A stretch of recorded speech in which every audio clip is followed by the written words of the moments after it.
Alright, guys. So, let's get into this reading.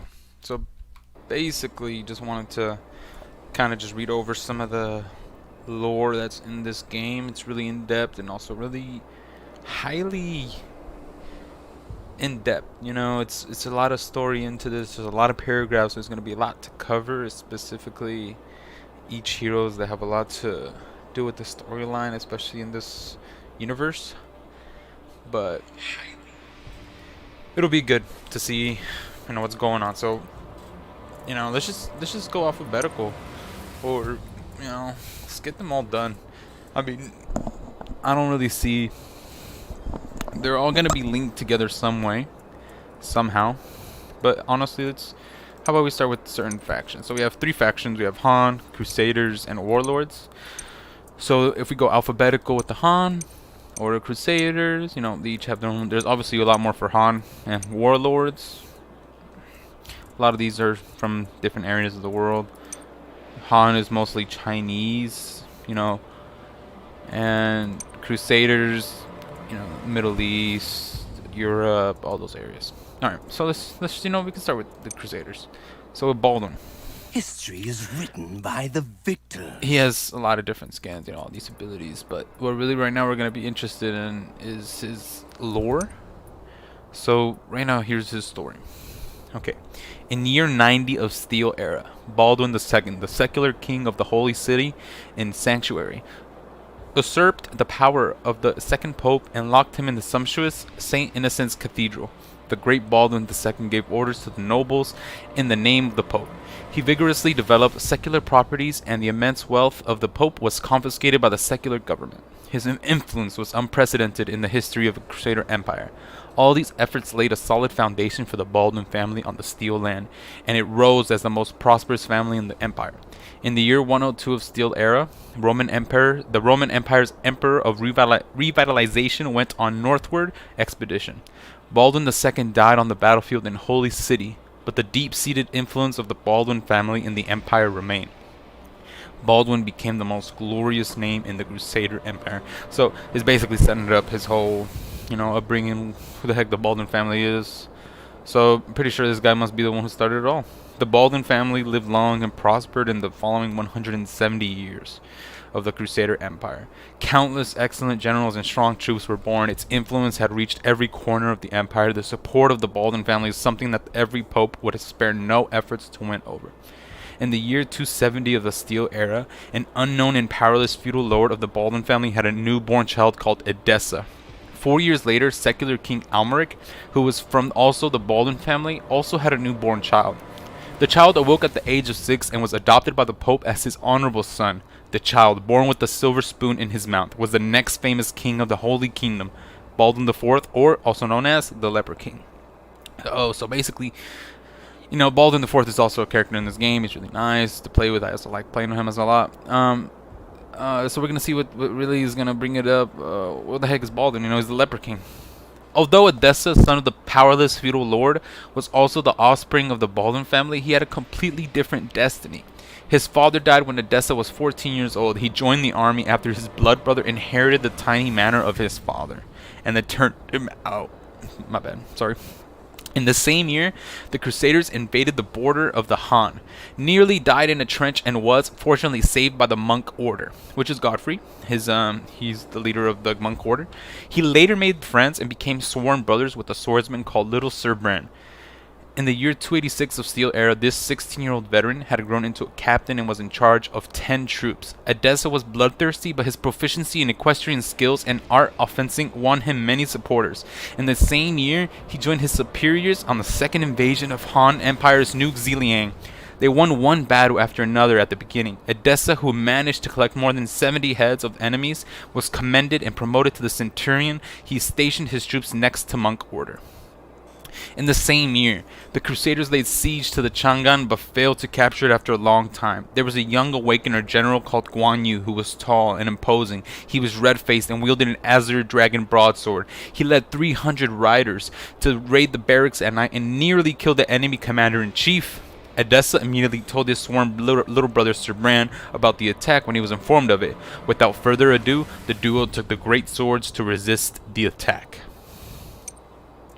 Let me do something real quick, guys. Okay. Got it. Guan Yu was good at raiding, but not good at protracted combat. I mean, that's also true in the game. I mean, he's really good at destroying anybody without expecting, but, you know, one-on-one, he's not really the best if you want to get swinging. The three of them were locked in close combat, and the 30th round Guan Yu was in no mood to fight on. He turned the horse around in full gallop, wounded the pursuing Edessa with his broadsword, and fled on horseback. Little Sir Brand and Edessa were the only two people who survived close combat with Guan Yu. They were given credit for their military contribution after this combat. Edessa was enlisted in monk order as a result. In the year 288 of Steel Era, which is 288, my bad, I don't know why I said 288. Edessa was in constant military expeditions all over the place with the army. He managed to collect more than 220 heads and killed 5 enemy generals. The rank of Baron was conferred upon him for his great military merits. He also was given a small manor. His blood brother was jealous of him. Fearing that Edessa might avenge himself on him for turning him out, he utilized his family ties to pull strings and accused his younger brother of false charges. Edessa nearly died in prison. In that same year, Baldwin IV succeeded to the throne of secular king and picked up the title of leper king. He was now the most important king in the empire. In the year 290 of Steel Era, the sworn brother of Edessa, Sir Brand, awoke and became Godfrey of Bouillon, the real creator of the Crusaders back in ancient Jerusalem. Godfrey betrayed monk order and joined the First Legion. The Pope named him deputy commander of the First Legion and conferred him the rank of Marquis. After Godfrey came into power, he was still full of anger. He wanted to rebuild Crusader Empire on his own and stir up the status quo with the most stringent doctrines. He immediately ordered the release of his sworn brother Edessa, who was on death row. Edessa was among the first group of suicide troops under Godfrey. In the year 292 of the Steel Era, Godfrey exploited his position to recruit talents up and down the country. So this number no longer is about, Baldwin I is becoming about Godfrey, who came from the Baldwin family. He was responsible for carrying out the orders of Godfrey. So Baldwin was carrying out all the little things for, seems like, Godfrey, and he was not an awakener, and was thoroughly despised when he went to visit the talents, which caused him intense resentment in him. In the following year, Godfrey helped his younger sworn brother Edessa find out the mastermind behind his false charges. It turned out to be his blood brother at that time. The Battle of Ashkelon happened to break out. Edessa had to temporarily set aside the hatred and join the battle on the front line. In the year 295 of Steel Era, the Tianwu incident erupted in Han. The Battle of Ashkelon meat grinder came to an end. The 10 troops who fought under Edessa now only had 2 left. They became the most loyal aides-de-camp of Edessa. In year 299 of Steel Era, Edessa was back to Sanctuary after he accomplished the mission of border defense. He didn't go back to Godfrey immediately. Instead, he rode a vast distance fast and alone arrived at his hometown. Edessa wielded his double-edged swords and cut him off the head of his older brother. He cut the head off of his older brother. Looking at the head of his elder brother, he felt dizzy and had excruciating pain in his head. He saw another tragic scene in his mind's eye. The Cluniac movement had driven the common people to despair. He sold his family property and joined his brother in the eastward expedition. His eldest brother, Eustace III, had to go back to guard the family manor under the king's edict. Another elder brother of him was daring of the Crusaders and extremely powerful, Godfrey of Bouillon. Edessa himself was the first king of Crusader Empire, Arch Knight Baldwin I. So Edessa was actually the whole time Baldwin, so it was before he became Baldwin I, I guess. How ridiculous. All the unfairness and he experienced in his life were all caused by the Baldwin family, and now he was the earliest ancestor of the Baldwins. Awakener Baldwin I then trampled on the head of his elder brother. He stayed at his house for a few days and then spent each day guffawing and drinking with abandon. People thought he was deranged. Godfrey was ecstatic when he learned that his former brother Baldwin I had awoke. He was caught off guard when he met his sworn brother. He looked completely different from the one he knew several years ago, and he was already the warrior brother who fought alongside him in the last life. He was tall, fair-skinned, and had a gorgeous tawny hair. Godfrey smiled. "My brother, we are much stronger with your support. The revival of the Oath Sect can be expected." The so-called Old Sect of Godfrey and Baldwin I was more radical than the Pope's divinity. They vowed to wipe out all of the heretics. Land, cities, and wealth were merely tools of divinity for unifying the belief of the continent. After he awoke, Baldwin I noticed that he could control the boundless anger by killing cruelly and non-stop. The born swordsman did not hesitate to initiate one slaughter after another in days to come and executed many innocent civilians. He often paused to savor the restless fury in him while relishing the sight of piles of bodies and chortled, "How gratifying, how gratifying." Be faithful to the powerful, wait for the opportunities, and benefit from the feuds was the motto of Baldwin I. Baldwin I did not give a damn about the glory of the Baldwin family or the so-called leper king, Baldwin IV. All he wanted to do was root out the unfairness of the empire with the old sect. He thought he was the true master of the Baldwin family, and the entire Crusader empire and even Godfrey needed to be killed someday. He downplayed his glamour as first king and chose to stay in a low profile and wait for his time.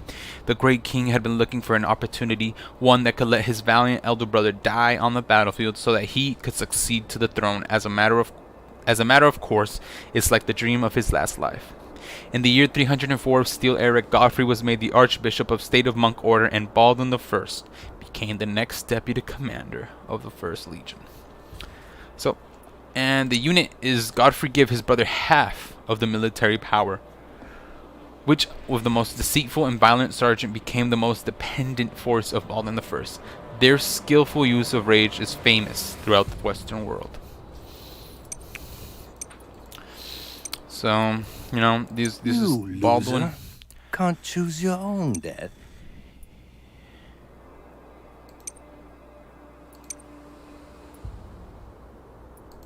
They have a lot of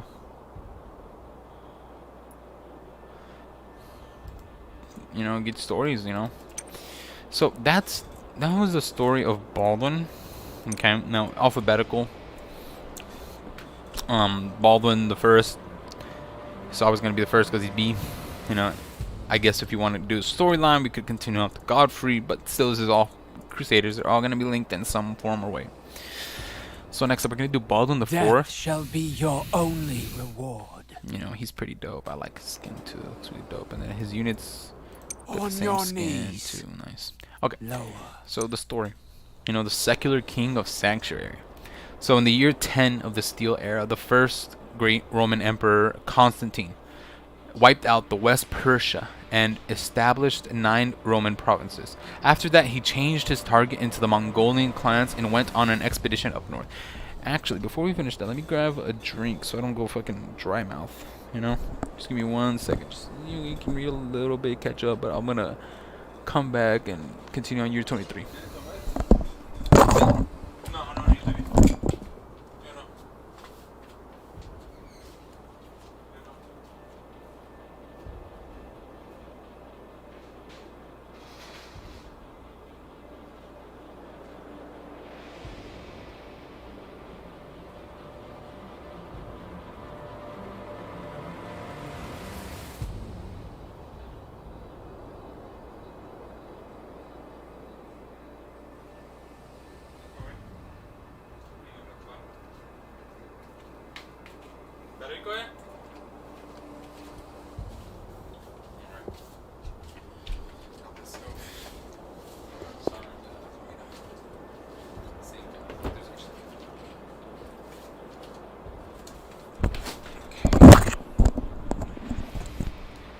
Alright. Let's see. Don't want you to listen to me chugging it, so I'm gonna mute it.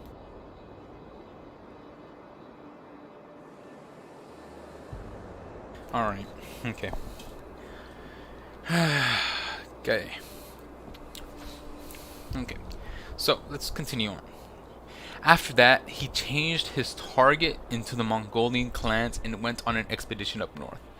In the year 23 of the Steel Era, the Rome army took advantage of the terrain near the Gali Sea and defeated the Mongolian cavalries. And then they took a vast terrain south to the God Sea. The Crusader army won major military merit in this war, and the emperor named the province Crusader province after them. At that time, the Roman Emperor was composed of dozens of different clans, each with its own beliefs. The ancient Roman religion and the divinity were the two major religions among them. In order to maintain the stability and the Crusader province in the long run, Constantine the Great carried out the autonomy of divinity plan by appointing a divinity archbishop for the Crusader province, the Innocent III. So, I think Godfrey was also appointed into an archbishop. So maybe this is linking into all three of them. Who knows? We're gonna find out. Okay. So in year 34 of the Steel Era, Constantine I and Luciu, however the heck you say that name, Luciu maybe, it might be Luciu, which was recorded the death of two kings. People grieved for them. 2 years later, the Crusader faction rose under the leadership of the Innocent III. They took over the Crusader province and renamed it to Sanctuary. The noble Falk, who won great military merit, was crowned by Innocent III as the new secular king. He was in charge of supporting the Pope to rule Sanctuary on a large scale. Since then, Sanctuary has built the Pope and the secular king joint rule system in Holy City. In year 40 of Steel Era, the Brigland faction and the Phoenicia faction united with the Holy City force to left the Roman Empire and the former Crusader province. The North Gaul and the Phobos province became part of the new Crusader Empire. This was recorded the Innocent III's kleptocracy. In the year 85 of Steel Era, the first Pope Innocent III passed away and the second Pope assumed the mantle of the papacy. However, the second pope was soft and vacillating.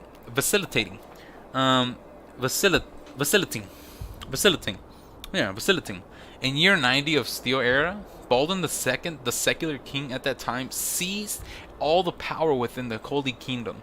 Crusader Empire was consisted with 7 countries: Holy Kingdom, Arminius Ducum, Cesaro, Brigland Island, Phoenicia, Sunatul, and the Norman Grand Duchy.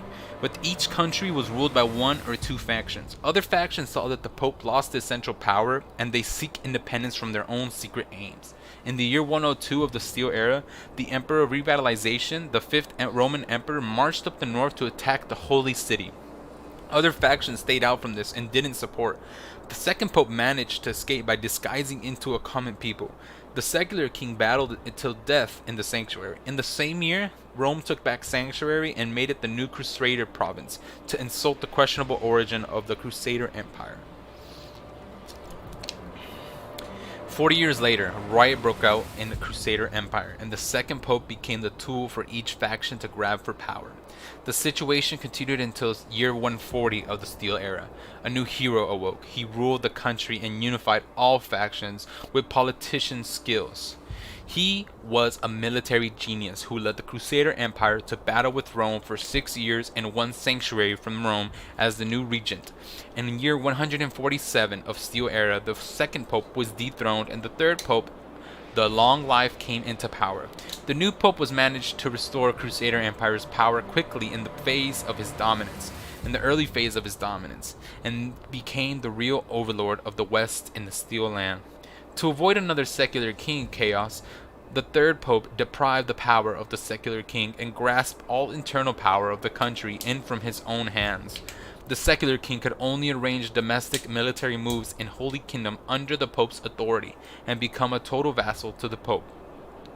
In the year 267 of Steel Era, the Almeric I came to power and became the new secular king of Holy City. He was also trusted deputy of the third pope. In the year 274 of Steel Era, the fourth pope ended the dominance of the third pope violently, and Almeric I was not affected for his powerful clan background. The new pope, Julius II, trusted Almeric I and retained his position of the secular king. In the year 280 of the Steel Era, the 6-year-old son of Almeric I awoke, and this was a blood awakener. He was Baldwin IV in his past life. Art of War, Chapter of Awakening says, if the people come to awake our family in both this life and the previous life, this kind of awakening is called blood awakening, and it is extremely rare. The Pope was overjoyed and adopted him as a foster son. He planned to teach the new secular king himself. People called him the God's Child. Baldwin IV was born without the ability to feel pain, yet it didn't cause him any sickness, but shaped him a strong body and outstanding military genius. It is said that the so-called King of the Chess, Almeric I, couldn't beat his son for once, except for his interest in military strategies and chess.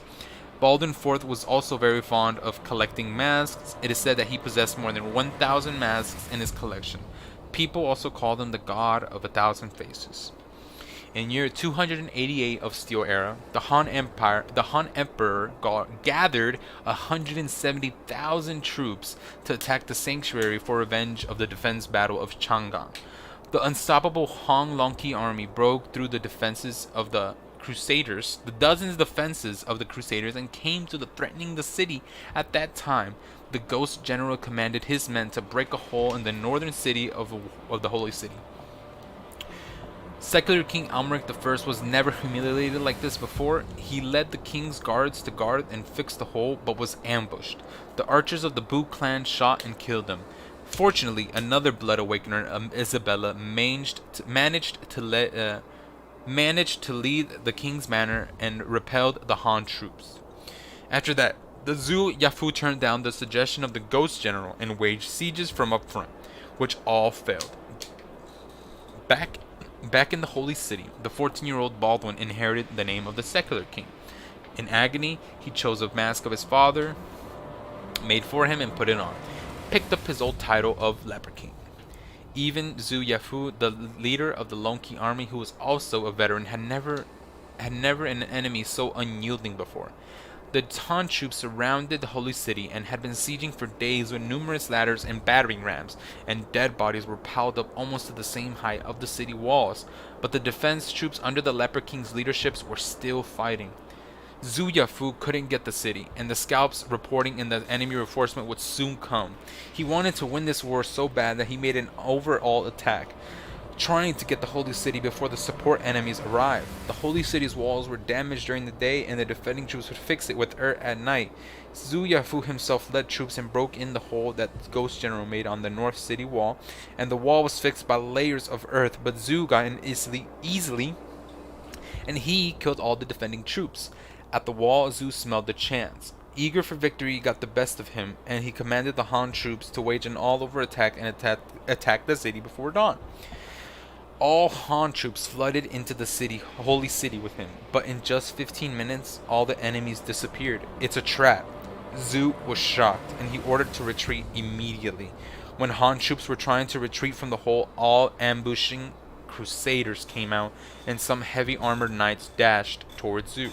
With the leader of them wearing a silver mask, it was Leper King. In the eyes of Leper King, the ambushed Han troops were dead men already. He lifted his spear to pierce Zhu's heart with it, and Zhu's guard quickly reacted, and the spear was slightly deviated, but it pierced Zhu's arm anyway. Zhu passed out in pain, and one of his vassals, the White Horse General, managed to buy him some time and rescued him. However, the Han troops were out of command for a while, and the Crusaders rushed out of the city trying to finish them, and the reinforcements had arrived to strengthen them, and the Han Empire suffered an epic fail. Only half of the Han troops were still alive when they got back. After the Holy City War, the Leper King became famous all over. The warlords of the Empire kneed to him. Later that year, the Leper King Baldwin IV took over the First Legion that his father built up years ago. From then on, the First Legion replaced the Monk Order and became the most powerful weapon of the Pope and the secular king. In the following 10 years, the Leper King and the Pope cooperated with each other and conquered all the faction in this empire, making the First Legion the second-to-none force of the Crusader Empire, with 100,000 regular troops and many, many more reserve troops. They were supported by big families in Concertia, and they were all well armed to be prepared for Han's possible revenge. The Leper King even built many siege weapons in order to invade Luoyang and kill the Han Emperor one day. In year 300 of Steel Era, Huangzi, leader of the Chu branch of Vertical of 6 states, revealed that the military information of Nuke Jiliang to Leper King for some reason. In the same year, the Pope announced the start of the Crusade, and the various legions prepared to march on the Han Empire's Nuke Jiliang. Leper King's First Legion knew that Jade Pass defense deployment from Huang Zi's intelligence. He broke through Jade Pass, guarded by Huang Zhang with the sieging troops not for long. In the next year, Leper King battled with Zhang Fei, the leader of the Long Qi army, for many times. Zhang always attacked a little bit faster and finally defeated him, but Leper King took many of Han's imperial censors prisoners and got 30 maps that Zhang Fei drew. After that, Leper King retreated to the Jade Pass and started to defend within the city. Zhang Fei was furious about losing his map, so he asked Guan Yu's help to attack Jade Pass together. Guan didn't agree. After that, Han Empire and the Crusaders battled for years and ended up with heavy casualties on both sides. In the year 303 of the Steel Era, the Greek and the Rome allied. They tried to attack the Han and the Crusaders, but the Leper King made other legions retreat to defend his country. But he stayed in the Jade Pass, waiting for a good chance to attack the Han. In the year 305 of Steel Era, the Han Empire assigned its troops in the southeast coastal area and the Imperial Guards of the Emperor to battle with the Heracles of the Rome. Leper King thought it was a good chance, so he deployed his troops to attack the Han army with the help of the maps he got. Han had to retreat to Chang'an and defeat with the New Zhejiang army and the Long Qi army guarding it. Leper King led the catapult forces of the 1st Legion and the 3rd Legion to attack the Chang'an. The city was almost lost at the beginning. Chief General Guan Yu led his army to support, but was ambushed on the way. Leper King got cocky and thought he was winning the battle, but a small squad of Han troops defeated the Crusaders by surprise. Other Han troops in the city flooded out and wiped out the Leper King's siege forces, and the Crusaders fled away. But they ran into Guan Yu on their way out, and was chased back after the border. The 1st Legion lost tens of thousands of troops, and Han finally took back Jade Pass, where they built new defense facilities later. Okay. The Leper King selected elite knights as the royal guards, led them to participate in the Battle of Mongiza, and crushed the army of Saladin in one fell swoop. They wear heavy plate armor, same as their horses, and make the most versatile use of lances to charge forth and back. Hell yeah. So this is Baldwin, basically, you know, he's the... Not him, but this is Baldwin. So. On your knees. Right there. Lower. He has a lot of On different your skins, knees. too. Death shall be That's your his face only right there. reward. That's the other one. Death shall be your only reward. He also has this one. It's really Death cool. shall be Like a your skull. only reward. Death shall be your only reward. Nice, nice. Okay. So, 3rd, Balian. Balian. Let them come! Let them come! Come on! Yeah, Balian. So this is Balian. You know, he's a Pavis crossbowman. Pretty good, pretty cool. Okay. So. Oh, the illegitimate son. So, if we think back, this is the illegitimate son from earlier games. Not the earlier games, from the earlier lore. Baldwin the First. We were just talking how there was an illegitimate son that was in the way. Okay, so let's just dive into this. Before we do, let me take a hit.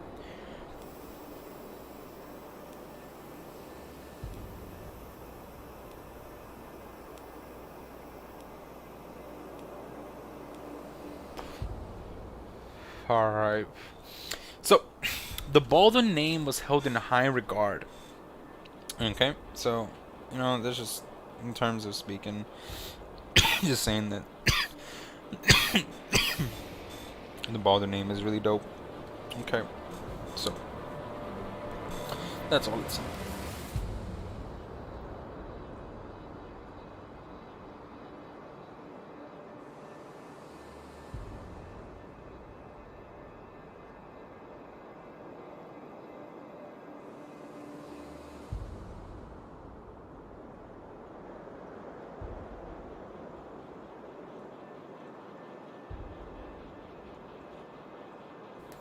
Alright. So let's get it going. Illegitimate son. The Baldwin name was held in high regard within the Crusader Empire, under which any extramarital relations were strictly forbidden by the leaders. This was incorruptible rule for the family, but rules were made to be broken. In the year 290th year of the Steel Era, the guardian of the Holy Sepulchre, Godfrey, was awakened. In addition to the founding of the old sect and expanding its power, he also worked tirelessly, seeking partners in the mainland and sowing his seed, helping greatly to continue the Baldwin line. So this dude's a legitimate Baldwin, and he's over here banging chicks everywhere left and right, trying to, put his seed in women to, continue this line that's dying out, because the Baldwin line ain't got no dudes in there ready to, beat shit up. So Badoin was one of the Godfrey's many illegitimate children, so I'm guessing, he was a son of Balian, and he was just illegitimate, after Godfrey was just banging chicks left and right, trying to get kids made, this dude came out from one of his... Okay, so the mom is from Phoenicia, so I'm guessing that's one of the places we were talking earlier with Baldwin. She was from a common blacksmith, so that's why he says one of his lines is, I'm just a blacksmith. I don't know." So some shit like that. Here, let's just do it real quick. God will understand.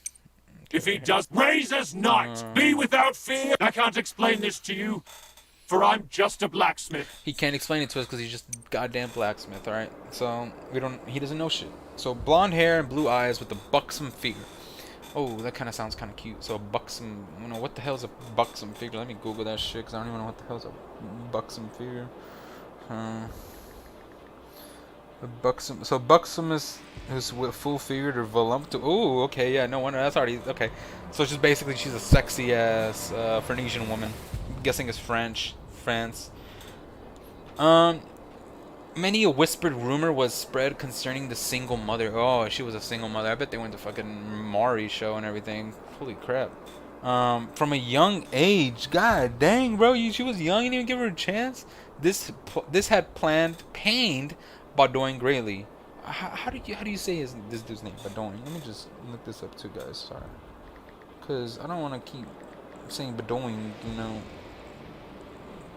How the hell do you say Badoin?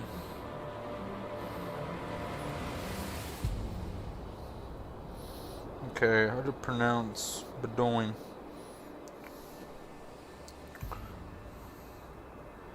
Okay. Okay, Baudouin.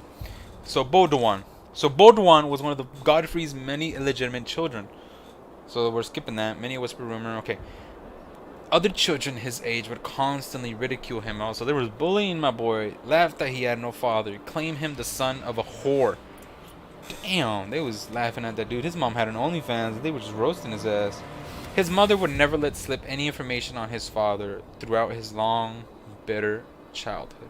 And a hatred for his parents began to grow in Baudouin's heart. Dude, this dude is just suffering, man. God damn. In the year 303 of the Steel Era, the Total War began. Also, now we're going into the Total War franchise. Even women in good health were required as laborers. Oh, so whoop-de-doo, they gotta work. Fucking women do that all the time. Get over it. Alright, so... Oh, well, I guess, back then, shit, women weren't really working that hard, so... His mother conscripted. Oh, damn. So she had to go and do shit. Badoin was left to basically take over the family blacksmith at the age of 13. So, okay, and tears streaming down her face, his mother kissed them goodbye. Yet the rebellious Badoin pushed her away and shouted that she had brought him 13 years of shame. He demanded that she leave at once and never darken their doors again.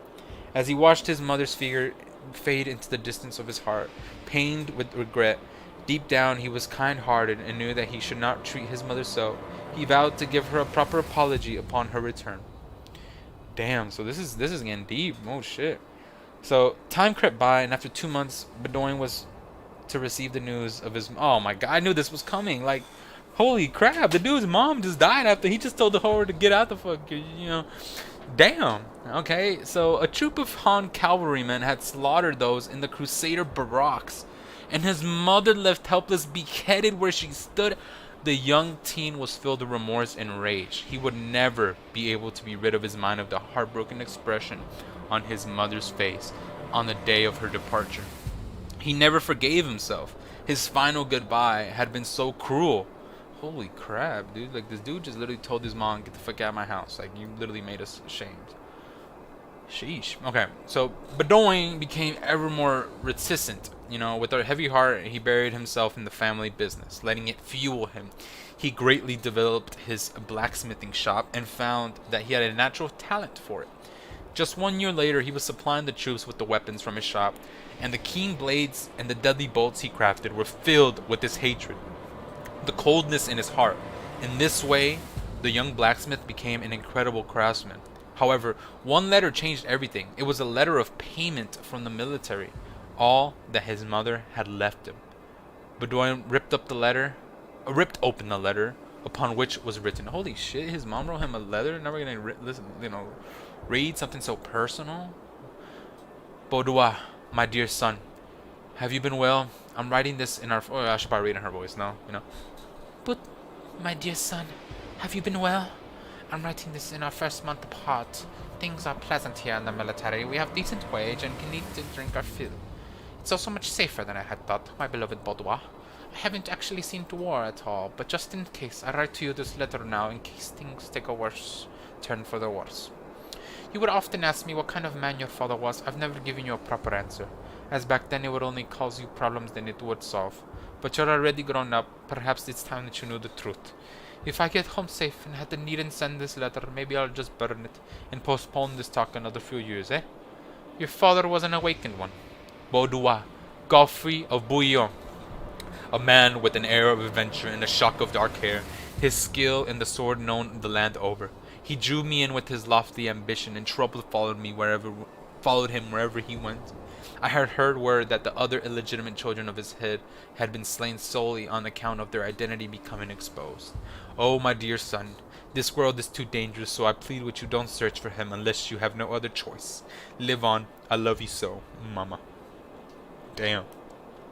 Kind of gonna tear up a little bit, man. My boy was going through it. I had to stop the voice because it was actually getting kind of serious there. I couldn't really keep it serious. I was losing my, when you're kind of tearing up.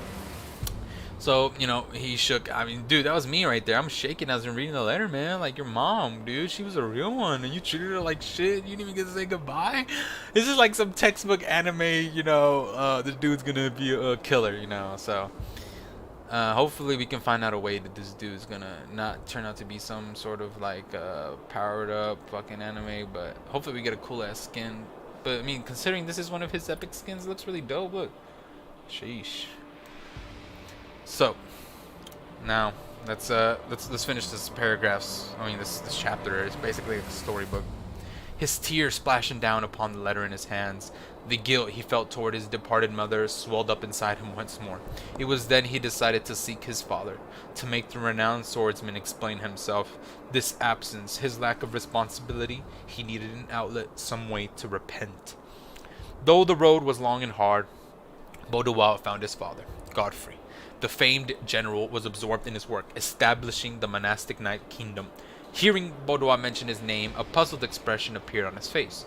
It turned out that the roaming wastrel had forgotten entirely about his mother. Engulfed in fury, Baudoin raged against his father, insulting him for his callous ways with all his might. As a result, he was beaten cruelly by the old sect troops. Rage and anguish clawed at Baudoin's heart. He hated that there was nothing that he could do, but suddenly the pain faded. A warm divine light flew through him and roared, flooring the troops with one blow. He fixed a terrible gaze upon his father. Oh shit, so he's teed up. I'm telling you. So I called it. I literally said the dude was gonna get some type of freaking anime power. Like, come on. Like, the dude literally says a warm divine light floated into him. Like, this fucking god just we took over his spirit and gave him some super ass powers. And then he became awakened. A series of memories began forming in his mind. Like flowing sand, he had once stood firm and defended Jerusalem. Had faced Saladin alone, sword in hand, had once followed the leper king into battle in Montgzar, had seen himself the fall of the Holy Knights and defeat in Harding. He was no ordinary blacksmith, but an awakened one. Balian of Naples, the guardian of the Holy City. Godfrey appeared overjoyed. The opposed illegitimate son had turned out to be an awakened one. Of all things, if now he could give Balian that paternal care he yearned for, just imagine how he could aid the old sect. However, The awakened Balian saw Godfrey for what he really was. He rejected this invitation of his and slandered the name of the guardian of the Holy Sepulchre, and Balian headed to the old sect's nemesis, the Leper King. Baldwin IV, he wished to help the wise king build the mighty kingdom of God, and perhaps out of the little affection he held toward his father, he kept quiet on the old sect's secrets to which he had been bore witness. In the year 304 of the Steel Era, Godfrey had become Archbishop of the monastic Knight Kingdoms. His younger brother Baldwin took on the position of Crusaders' 1st Regiment Vice Commander, and the old sect's power reached a new high. So we just saw some sort of anime, tragic story happen to Baldwin, which is pretty dope. I mean, it's kind of sad. It's pretty nice written. Composed of elites trained in the crossbow from Idalen, they bear Pavis shields and they behind which they can launch their attack. A barrier with strong defective capabilities, however, their weakness lies in their slow movement speed.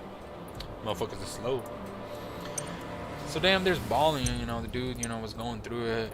Poor dude. I'm gonna go through Edward, the dude who has a Thank sister. God England complex. shall rise again. Dude's in love with her. My Elena loves my long legs most. She loves his long legs, man. Like, look at them things. I guess, I don't know if he really means My his legs. Elena loves my long legs most. Well, damn. Okay, buddy. Alright. That looks dope as fuck. Okay. This is Edward the First. Bro's pretty cool. Shot it. Brigland Island. That's the name of this chapter. Brigland Island. Alright, so, as always customary, I'm going to take a hit before each paragraph, each chapter, to kind of just, pinpoint them. Let's go.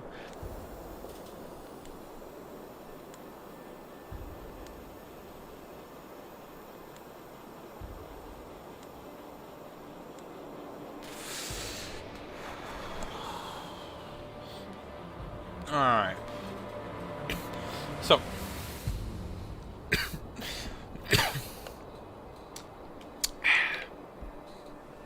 Okay. So. In year 2 of Steel Era, Constantine the First's army. Okay. Okay. Just. My bad. I need to get this cough out.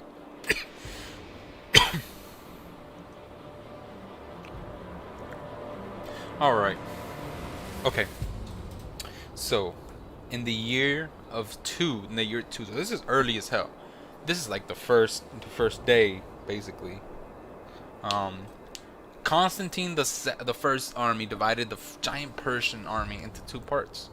The Persian emperor retreated to the east capital, God's Gate, in the winter of that year. The Persian emperor died suddenly, and the Persian empires fell into bigger chaos. The West Persia, cut off by the Roman powers, controlled by warlords of that time, which was called the West Persian Empire. So we're talking about Persia now, and we got a whole white dude over here, so I find out what they have to do. So in year 8 of Steel Era, the West Persian Empire suffered constant debacles.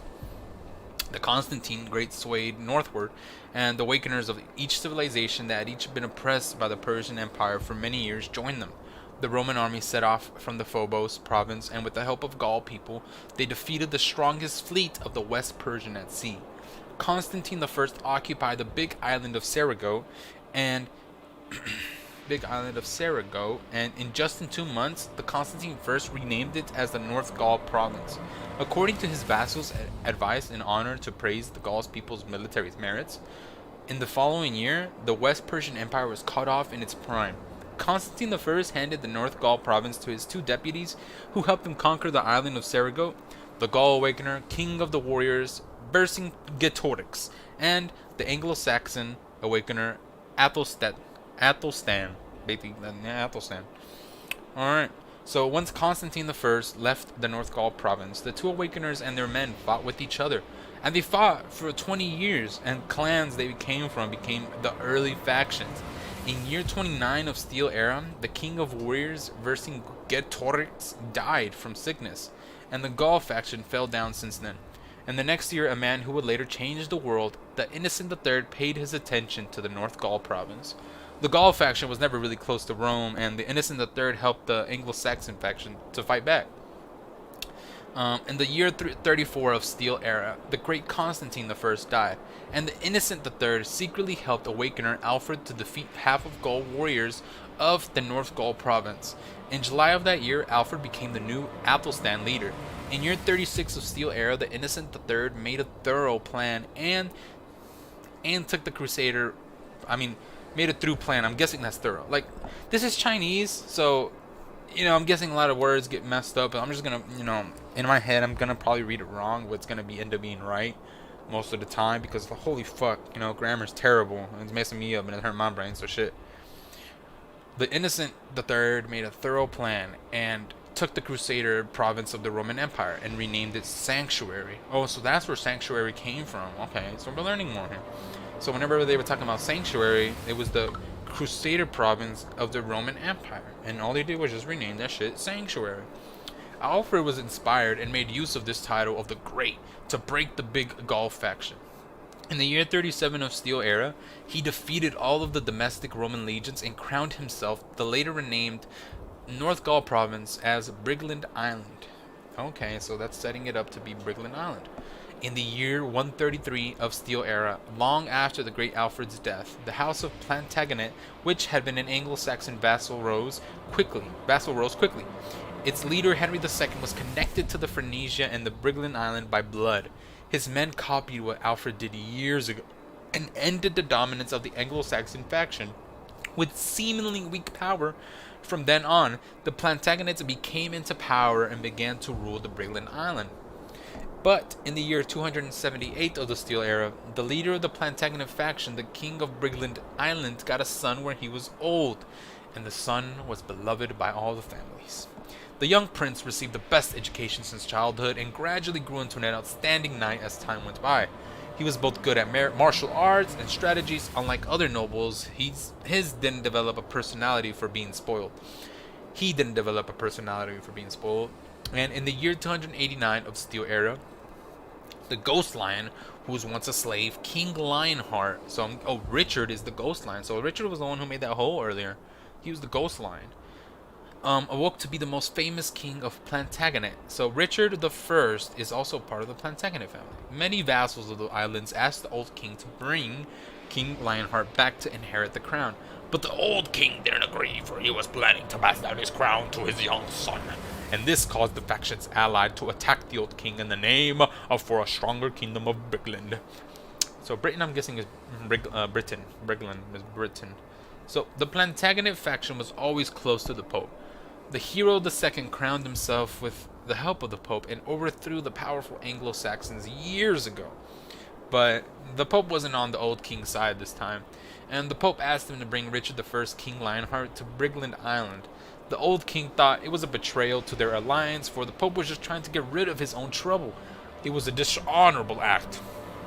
Fortunately, King Lionheart himself turned down the Pope's request of returning to Brigland Island, but asked to lead the Second Legion to guard the Ashkelon's border. However, the old king was relieved to knowing that he had just dodged the possibility to fight against King Lionheart. So he was scared to find Richard, bro. And however, a civil war was inevitable. And the civil war continued for a while, and Brigland Island became the battlefield for 7 large factions. Even the overthrown Anglo-Saxon faction almost came to life again. When the young prince turned 14, the rebels from the northern island of Sunatal attacked the northern Brigland Island.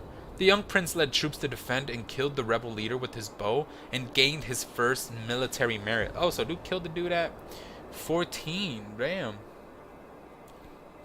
And then at age 17, he surpassed the rebellion of the Anglo-Saxon faction for several times. And in the year 298, the 20-year-old young prince was 6'3". He's 6'3". I mean, that dude's pretty tall, 6'3". Damn, 3 inches taller than me.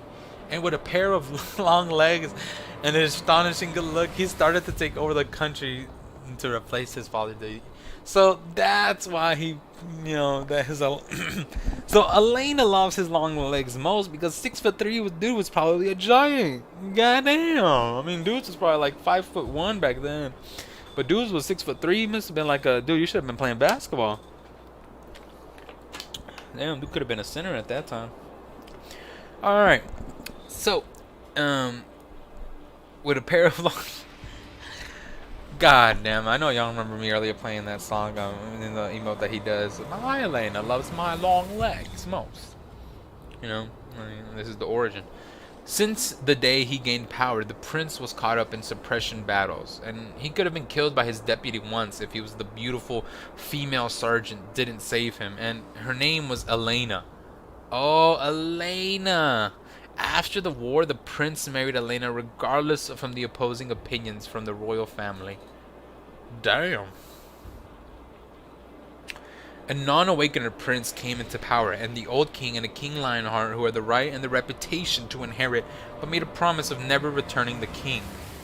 Anyone could see that this kingdom was lucrative, and now the prideful prince married a civil girl, regardless of the opposing opinions from powerful clans that just gave them the best excuse. On one hand, the rebellious factions fought day and night, claiming their rights for the right of the Gaul descendants.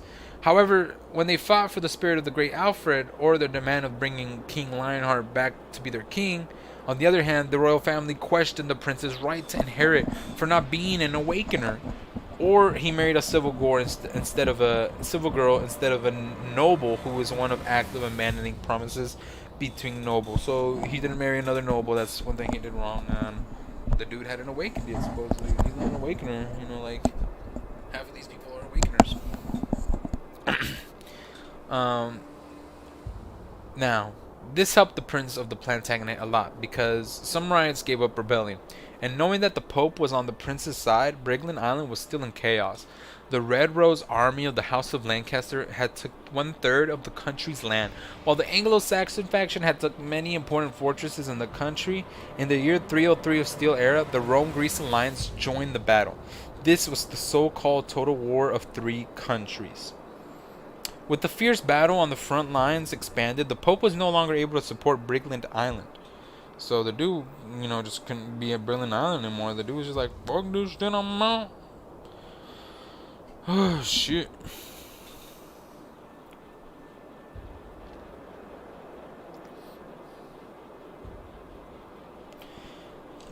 The Pope was no longer able to support Brigland Island, and the Red Roses army of Lancaster faction and Anglo-Saxons allied and gathered 40,000 troops to threatening the capital of the Plantagenet. At that time, the prince had suffered constant defeats and was with only 5,000 defense troops left. In the first battle, the prince's wife, Elena, also participated in the battle, but unfortunately was shot by the arrow. Oh shit. And when the prince saw this, the endless rage and hatred were turned into arrogant power. The prince, who had been betrayed by his own people since he came into power, he had seen enough ugliness of human nature, and until he met Elena, a kind and beautiful civil girl, Elena told him at night that her dreams about future, how she wanted to stop the war and fill the people's plates with beef. Seeing the beloved woman dying in front of him, the prince saw a place called Westminster. He was born there. He also fought for his father and led the army to kill his rival, Henry III. He conquered in Wales and Scotland, and he saw people call him the Hammer of the Scots. He awoke then and there and remembered all of the memories of his past. He wrapped his wife Elena's wound and walked to the city wall yelling, "I have awoke England, your greatest king is here. I'm Edward I, the conqueror of Wales, the Hammer of the Scots, and I shall kill all the riots here today." And the Plantagenet army, which was at a disadvantage, suddenly gained morale and were aroused. Aroused. The riots outside the city didn't know what happened. They saw that Edward I dashing out of the city and went on a killing spree like a demon from hell. So basically, the Awakening is like a demon. Not a demon. It's like a anime tee-up mode. They go into the Super Saiyan. So the Plantagenet troops after him was thrilled to see their king battling so invincibly and that they cleared a path of blood. Edward I killed the Lancaster leader with one shot, and the Red Rose army crumbled immediately. The Anglo-Saxon factions from side retreated upon knowing what happened. The Plantagenet troops killed and cried out, "Our King Edward I has awoke. Surround now, and he shall let you live."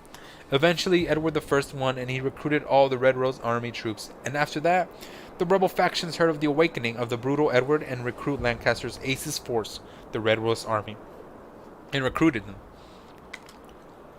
They surrounded him. A few months after Edward's first awakening, he reunified Brigland Island and inherited the crown from his father. After the young king reunified his country, he brought his injured wife to the capital of Plantagenet, and with all the surrounded or captured riots kneeling outside his palace waiting for their new king to give out commands, Edward I said, "Fortunately, Elena, my beloved wife, will recover soon." And he looked to his wife before he said to the kneeling crowd outside in the palace with a merciless voice, "Or I'd have you all killed." The crowd was so frightened that no one dared to stand up. So basically, the dude was finna kill everybody if Elena didn't survive that. So, made up of the elite archers of the Plantagenet faction who used the barricades to defend and longbows to attack, because of the inherent independence of the Brigland kingdom, the Legion did not adapt the name of the Holy City, but inherited the glorious old name of the army, English Longbowmen. So yeah, it is, England. This motherfuckers is like England. So...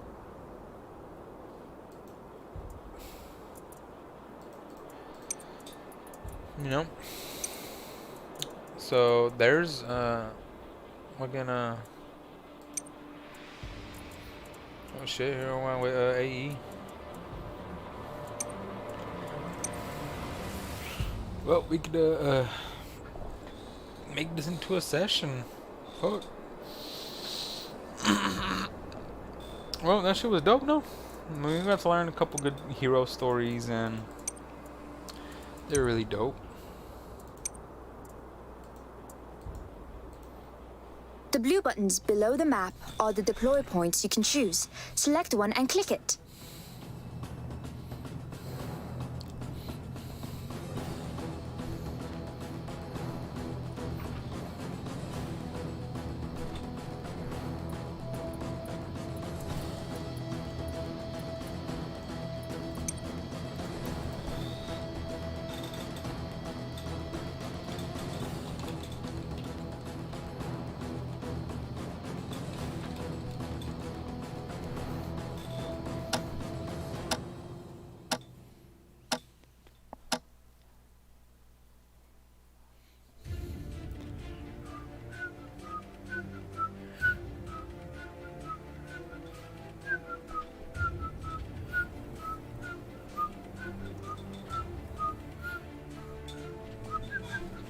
So, I think one of my favorite players, Ornstein. Our enemy is encamped on the other side. Let's wipe them out! Charge!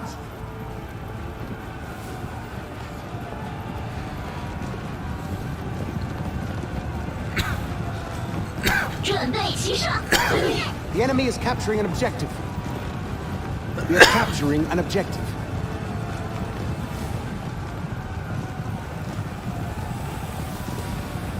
We've taken an objective.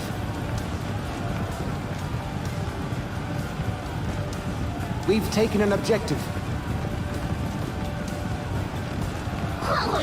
First blood!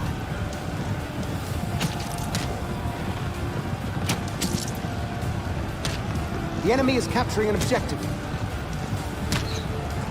The enemy has taken an objective. Double kill!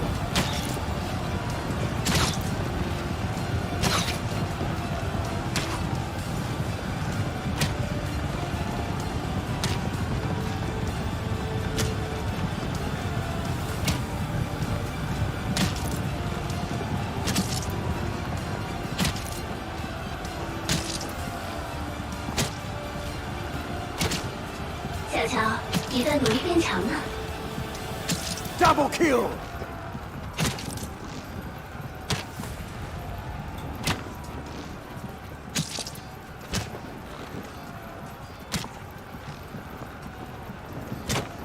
Double kill! We are capturing an objective.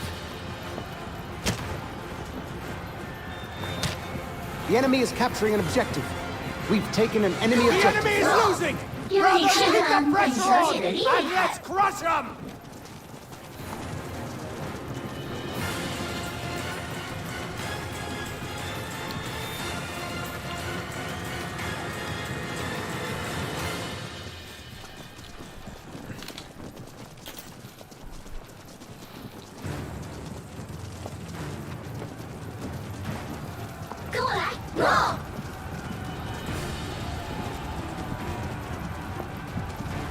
The enemy is capturing an objective.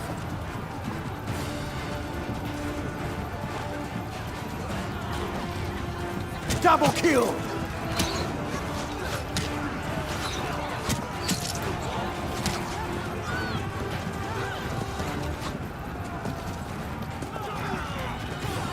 Triple kill! Double kill! 再说，请他们向学者道歉。 Triple kill! 哼，还真以为自己 The 能 enemy is 做些什 capturing 么 an objective.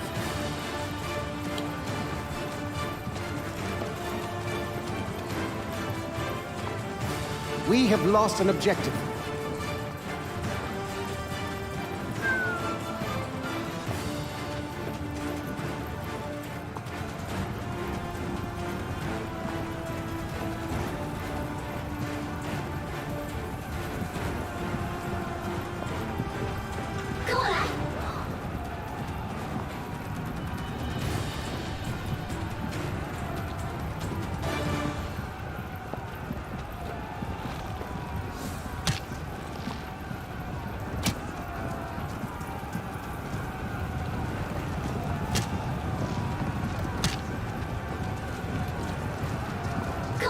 Go!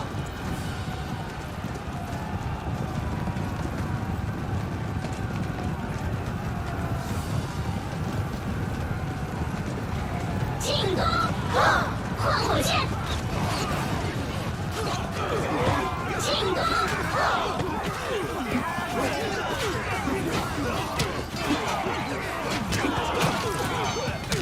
Quadra kill!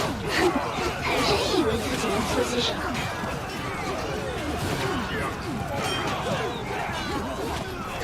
换火箭！ We are capturing an objective.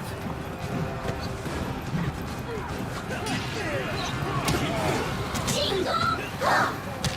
We've taken an enemy objective. Pentakill! 还真以为自己能做些什么厉害。让你看看本小姐的厉害。让你看看本小姐的厉害。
The blue buttons below the map are the deploy points you can choose. Select one and click it.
say it's the day to take our city!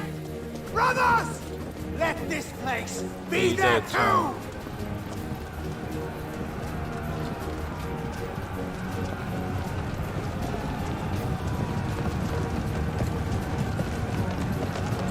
The enemy is capturing an objective.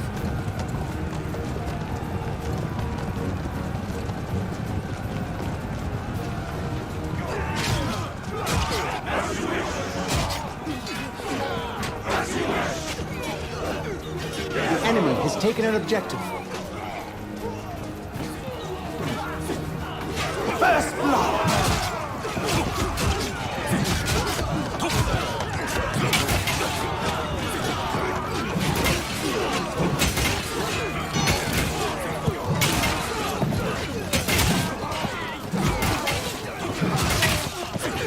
The enemy is capturing an objective.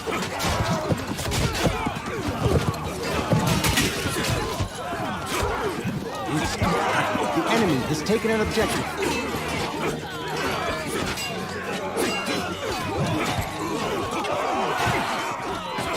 Revenge!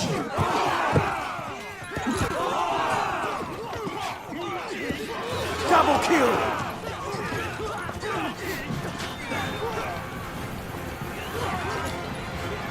The enemy is losing!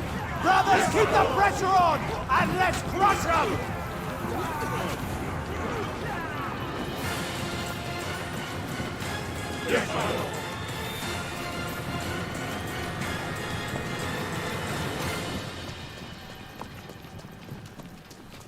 Double kill!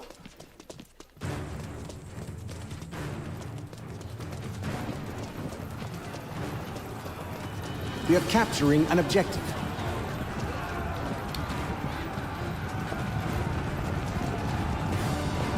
We've taken an enemy objective.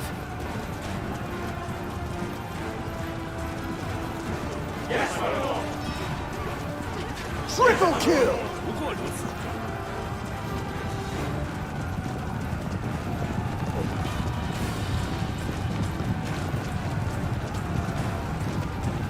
We've taken an objective.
blue buttons below the map are the deploy points you can choose. Select one and click it.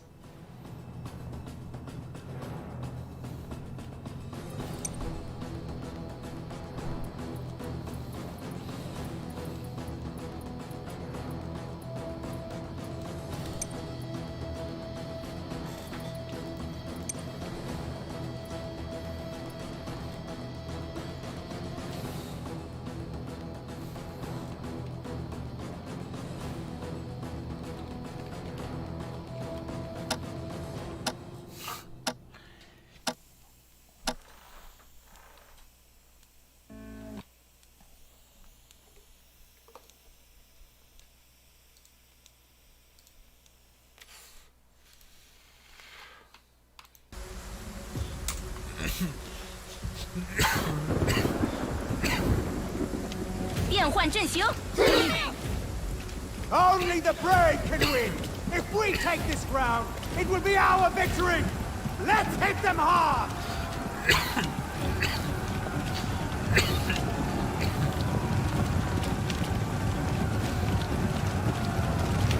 举盾营变换阵型，哈！ They are capturing the flag.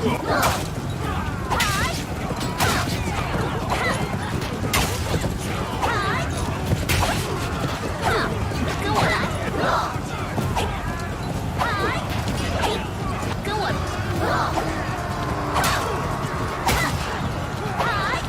跟我来。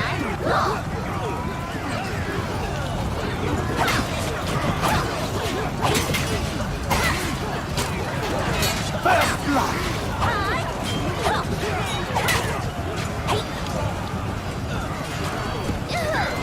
跟我来，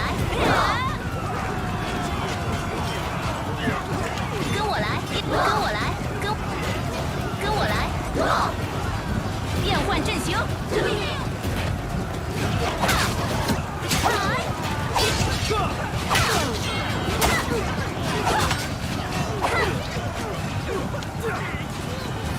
跟我来，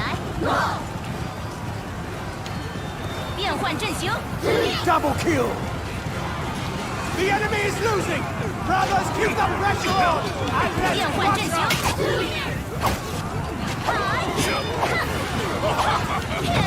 变换阵型，我来。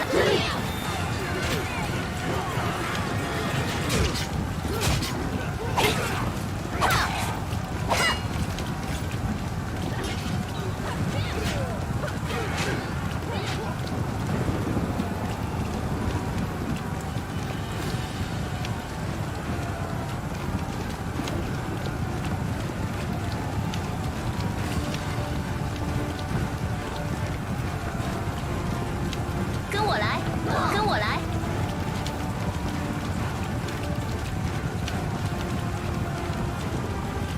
We are capturing the flag.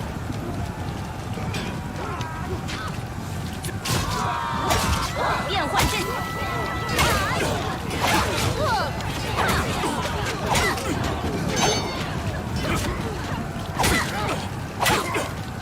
Double kill! 死在我剑下也是一种。跟我来。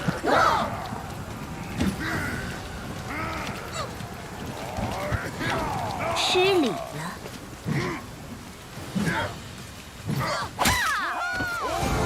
失礼。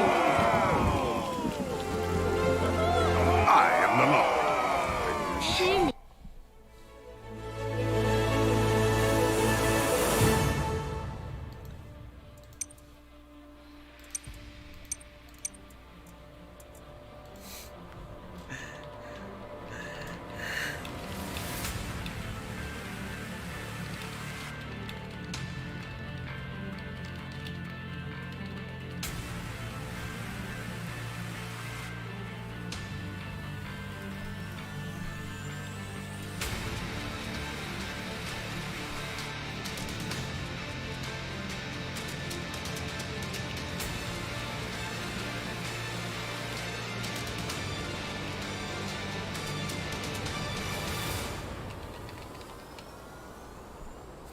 Diversity.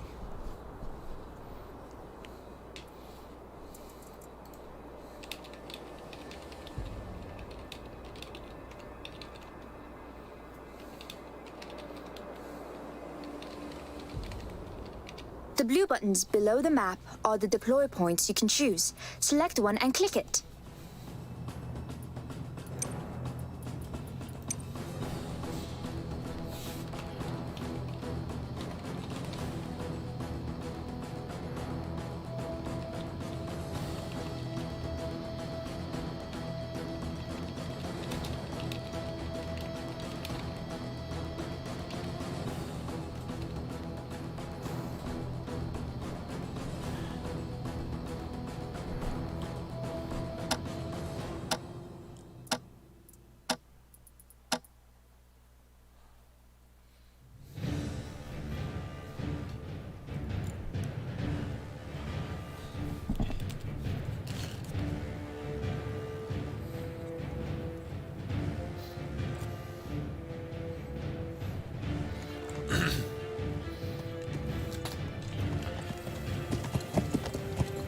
This is our land.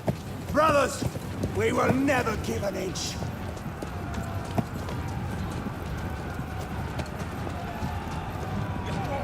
Got a day in the DCO, rolling up in the boat, smoke, reaching, cut your throat.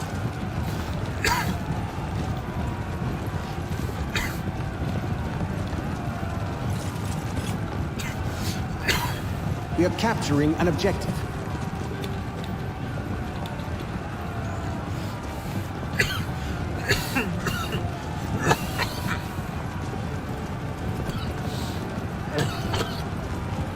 We've taken an objective.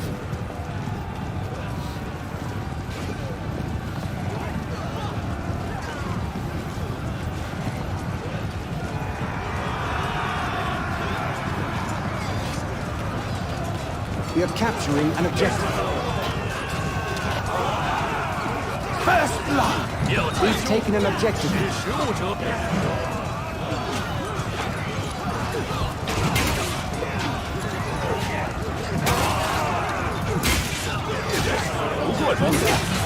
Double kill!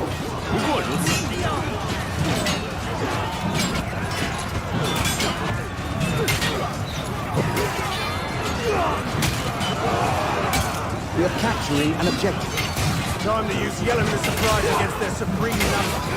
Come on, let's turn the tide. We've taken an objective.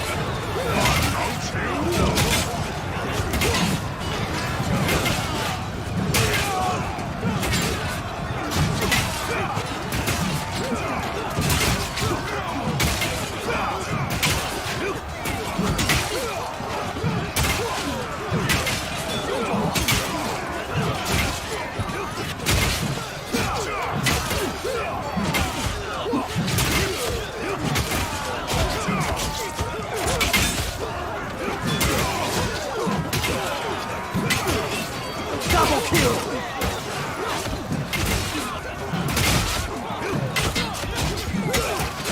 Double kill!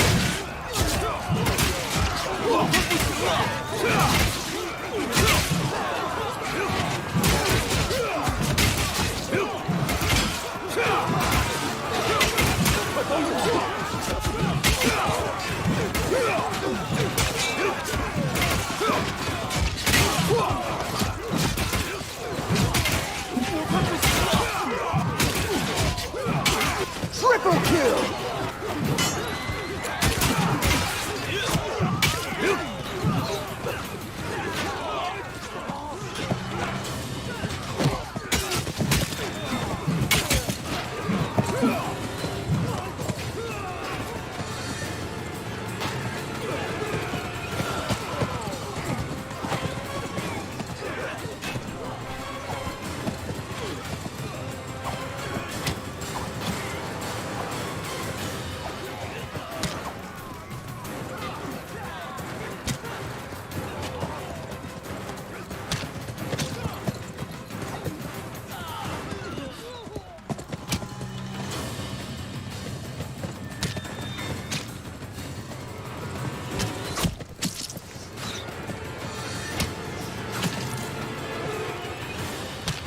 Quadra kill!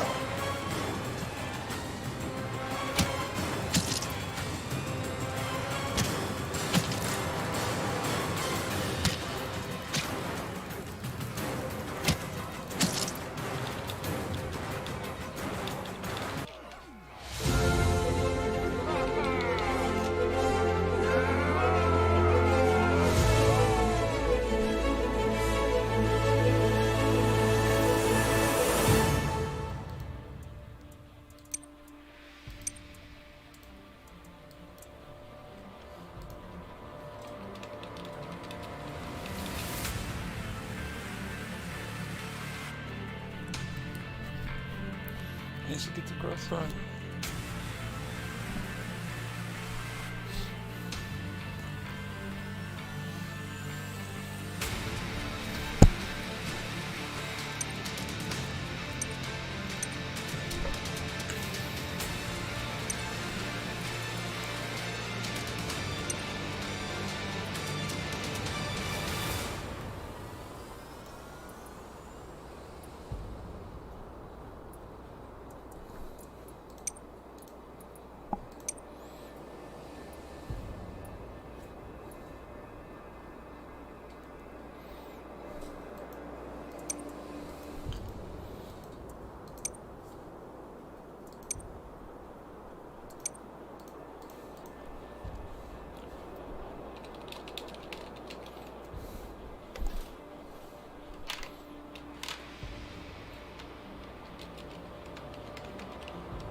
The blue buttons below the map are the deploy points you can choose. Select one and click it.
The enemies are here, and they are just a bunch of mobs. Let's crush them!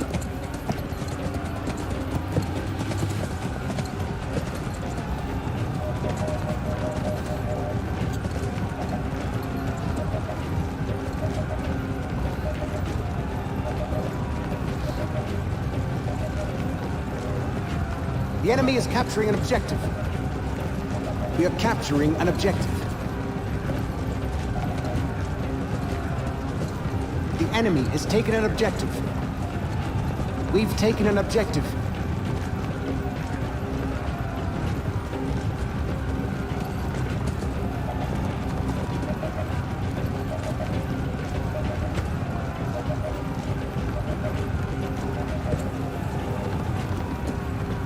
The enemy is capturing an objective. 准备齐上，遵命。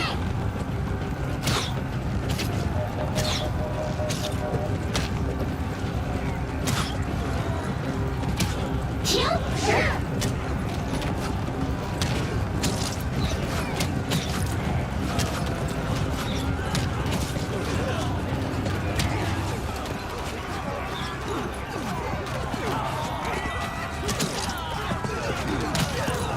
The enemy is capturing an objective. 是喽，我们是不可能的。跟我来，我。 The enemy has taken an objective. 准备齐上，遵命。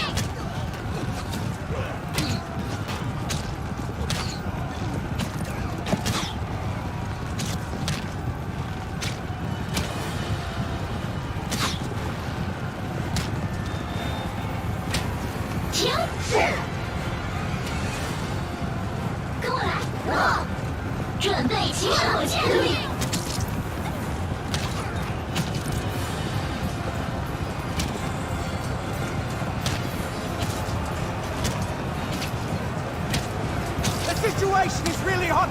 We are capturing an Everyone, objective. on my command! Crush the enemy!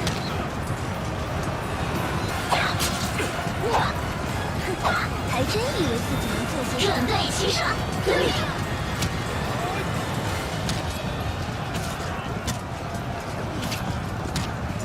The enemy is losing!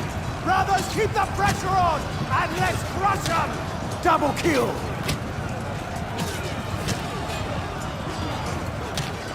We are capturing an objective.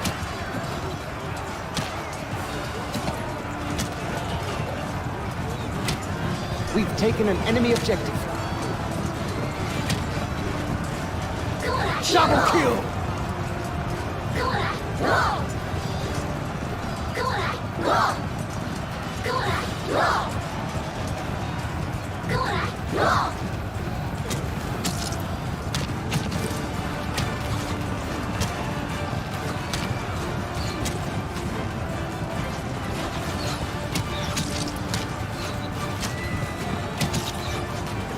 Double kill!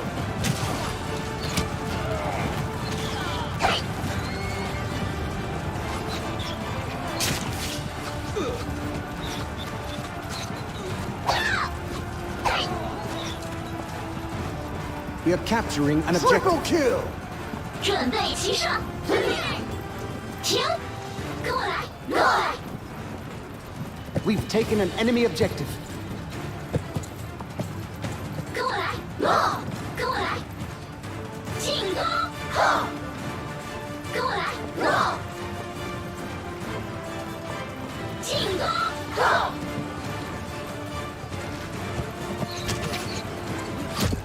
换火箭！跟我来，跟我来！进攻！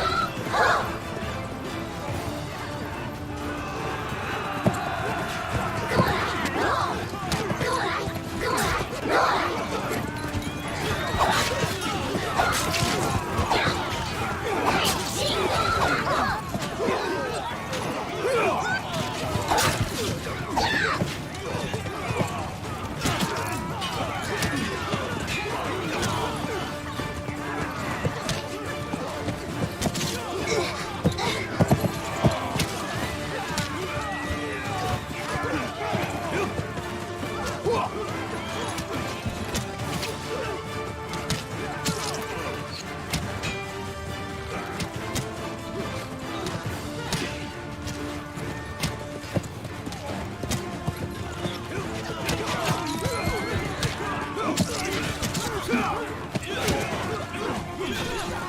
廖才兄，识时务者为俊杰。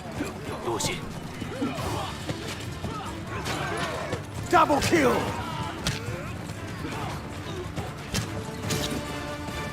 进攻！进攻！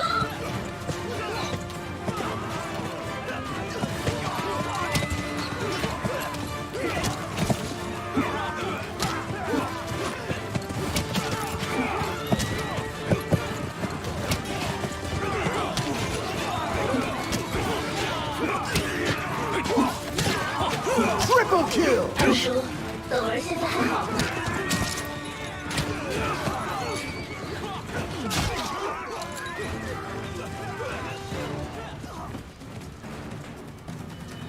跟我来，进攻！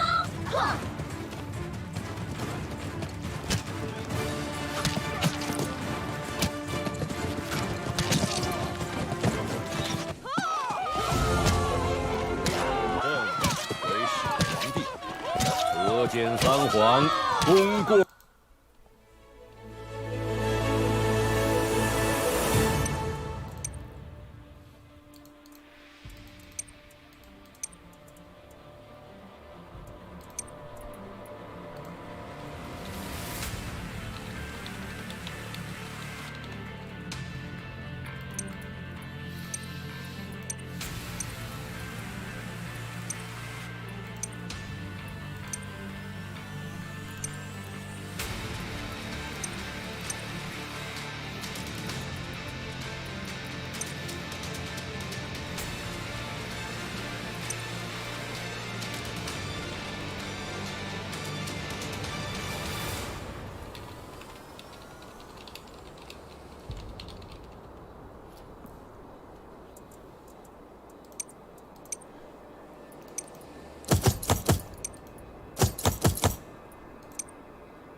The blue buttons below the map are the deploy points you can choose. Select one and click it.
Foes await. They are ready to meet their gods. Let's do them a favor.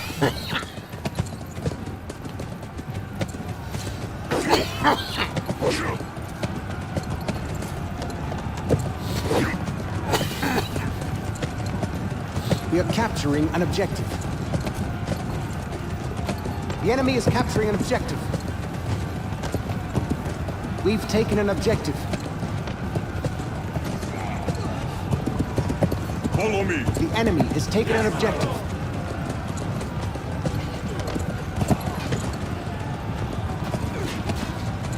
Full assault. Follow me. First blood. We are capturing an objective. Follow me. Change formation. Follow me.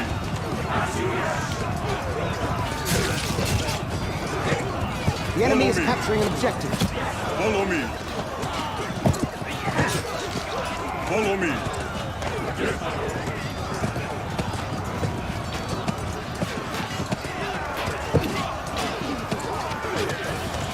We are capturing an Follow me. objective.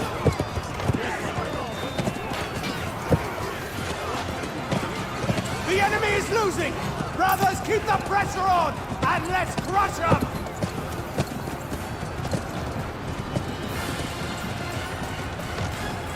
Follow me. We've taken an objective.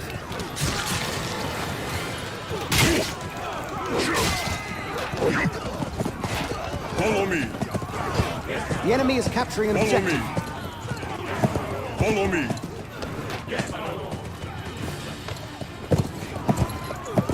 We have lost an objective. Follow me.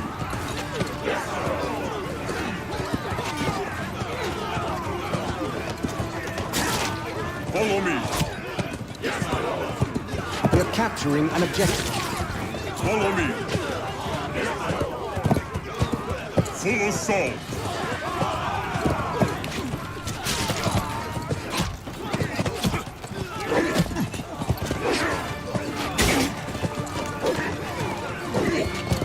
Follow me.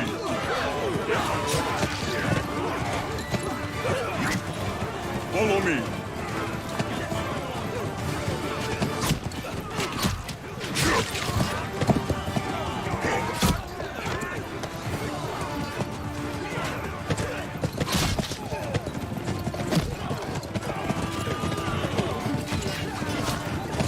Rest in Double kill!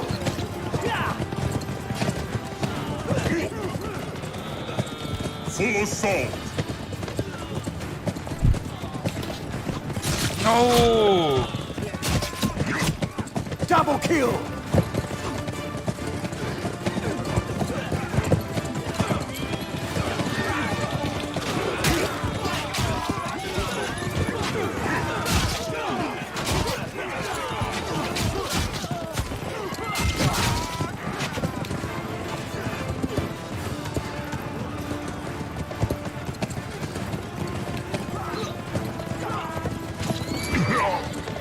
Follow me.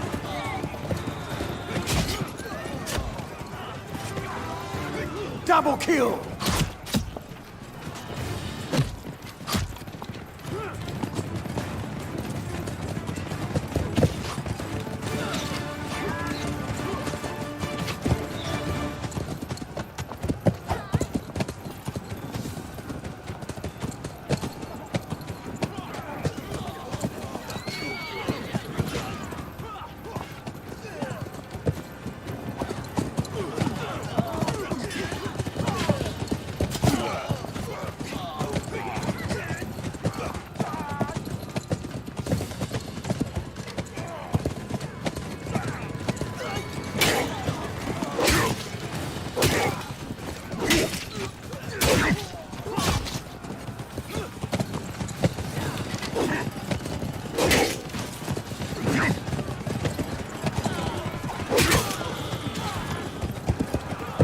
Full assault.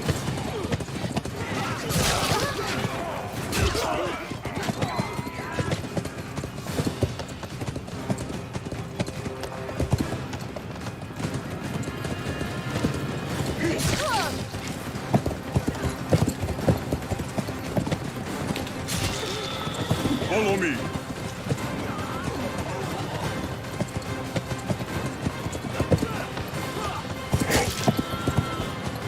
We are capturing an objective.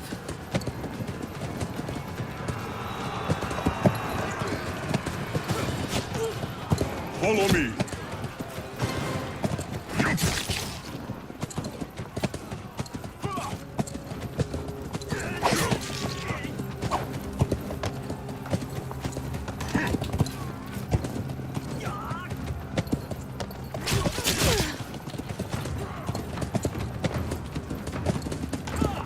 We are capturing an objective. Double kill! Rest in peace. Full assault. Triple kill! We've taken an Rest enemy in objective. peace.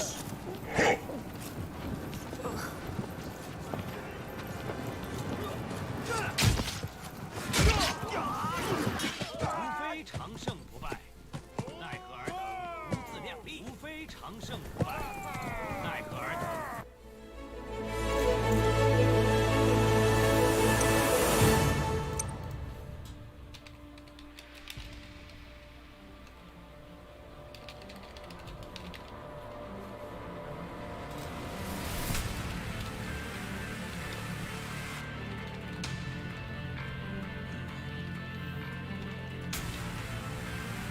Haven't Gerald did the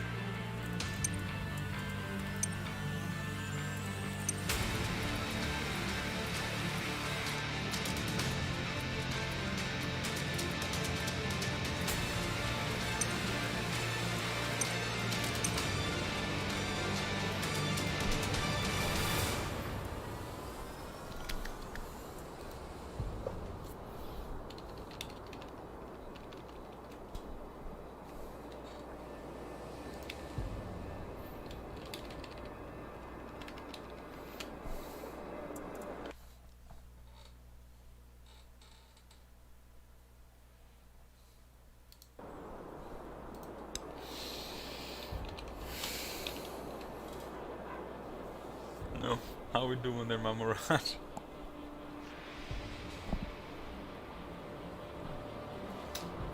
About Goofy.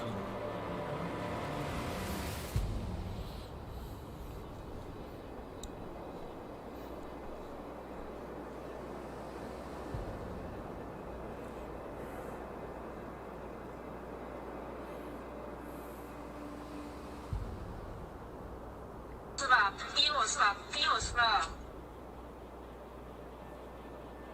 逼我是吧？逼我是吧？逼我是吧？你看一下。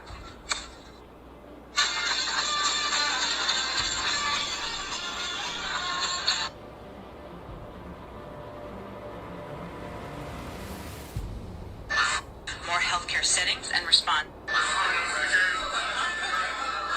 don't know where my cousin's about to take me, but everybody keep talking. I don't know where my cousin's about to take me, but everybody keep talking about this gate. I see what it's heading for. My friend Luck. Out or something. What are you saying? Yeah. So what was it, like a all-out shelter or I think something? it was like a safe place, you know what I'm saying? You know, part of the Underground Railroad type thing. Wow. The blue buttons below the map are the deploy points you can choose. Select one and click it. Oh my goodness. That's what I'm saying. I was just telling Jessica, I was like, is this Underground Railroad? Oh, yeah, it's very deep underground. They have a number like You know, well, no, we going down. There's a ghost down here. I mean,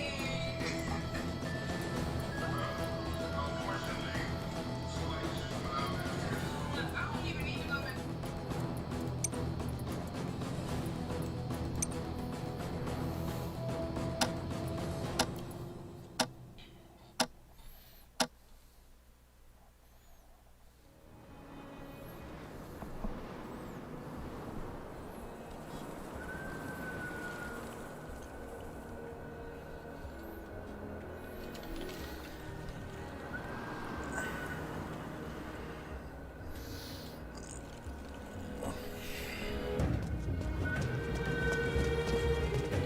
Ahead of us is a strategic location.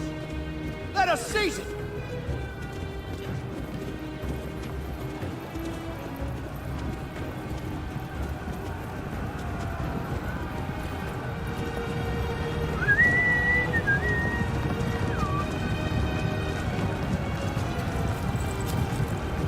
We are capturing an objective.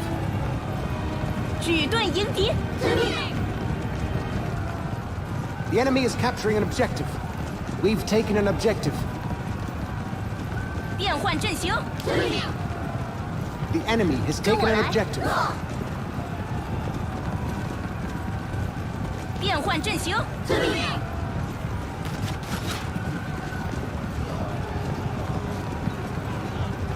跟我来。 We are capturing an objective. First blood. 跟我来。 We've taken an objective. 跟我来。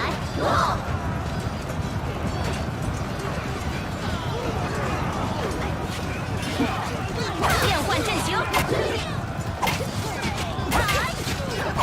The situation is really hot down there. Everyone, on my command, crush the enemy. 变换阵型。变换阵型。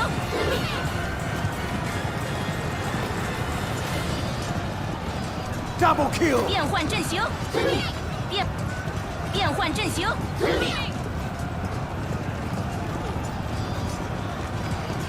变换阵型。 Time to use the element of surprise against their supreme number. Come on, let's turn the tide. 变换阵型。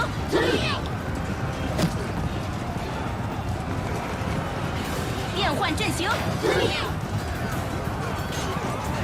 变换阵型。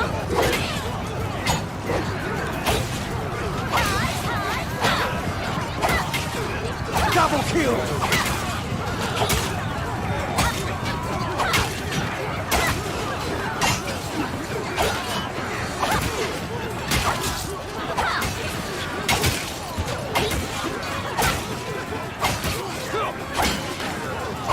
The enemy is capturing an objective.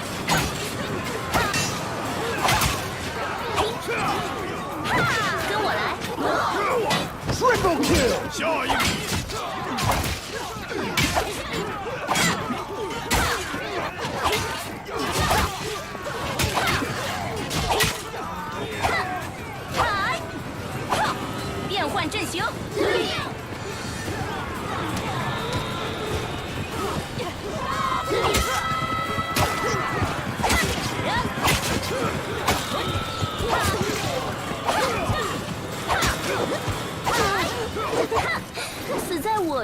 下失礼了。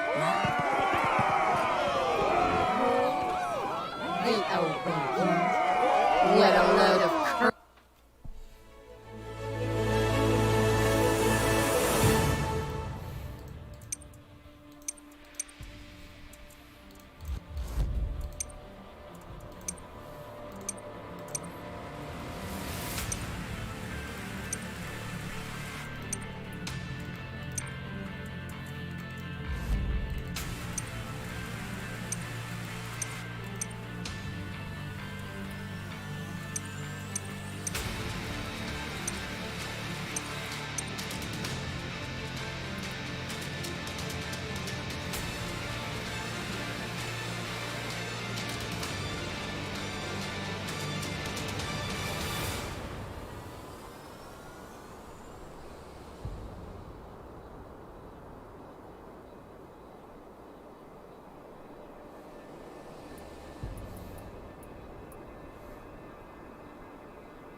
Okay, did nothing just die?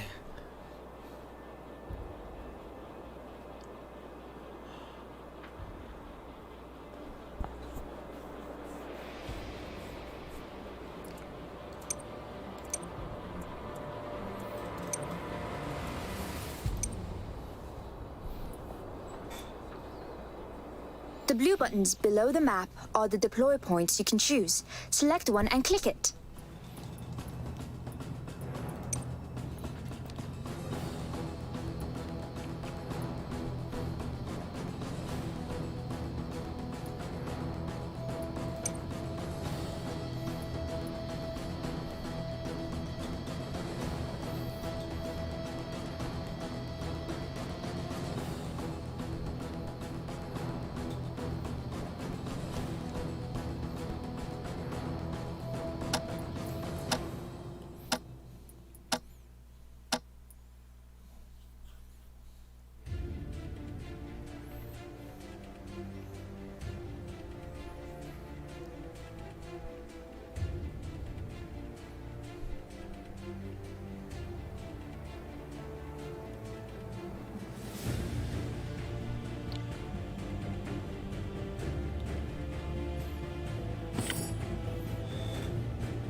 Today, many of us may die here, but the enemy will pay 10 times the price!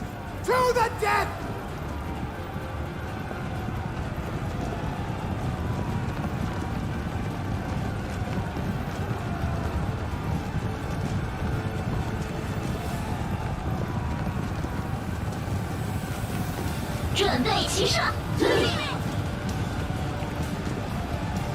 We are capturing an objective.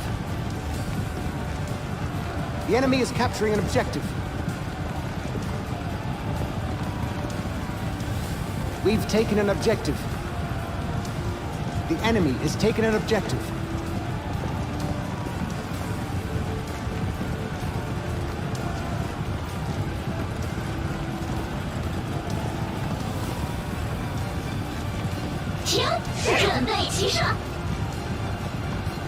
We are capturing an objective.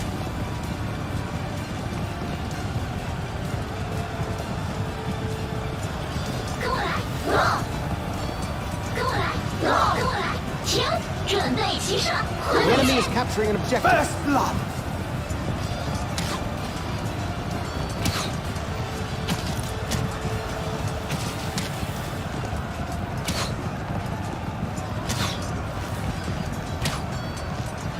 We have lost an objective.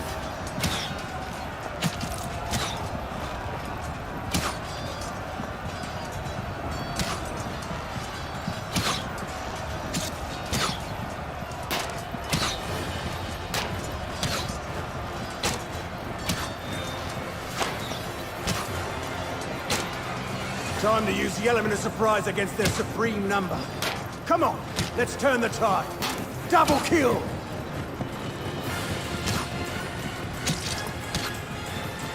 We are capturing an objective.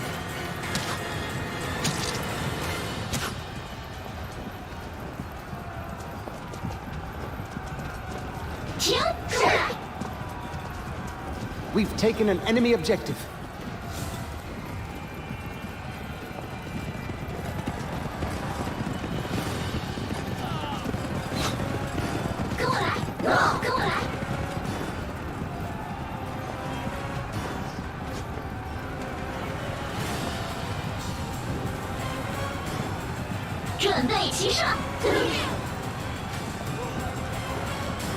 The enemy is capturing an objective.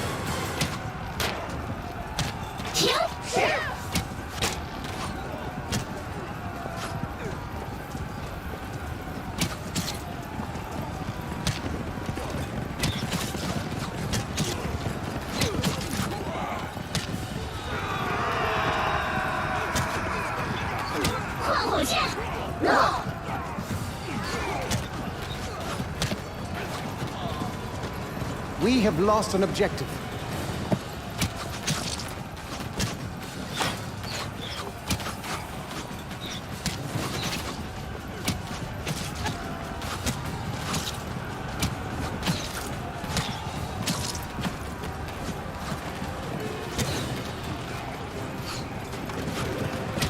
We are capturing an objective.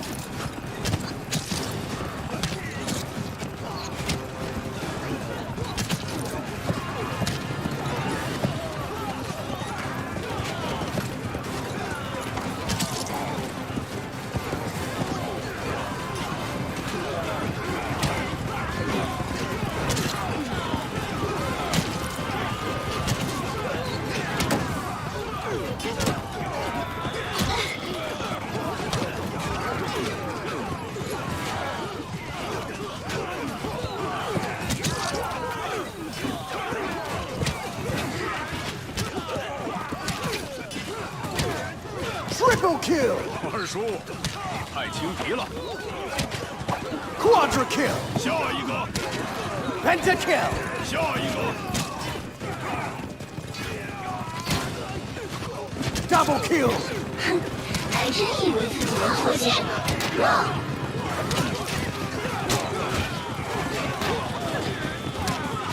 让你看看本小姐的厉害。让你看看本小姐的厉害。让你看看。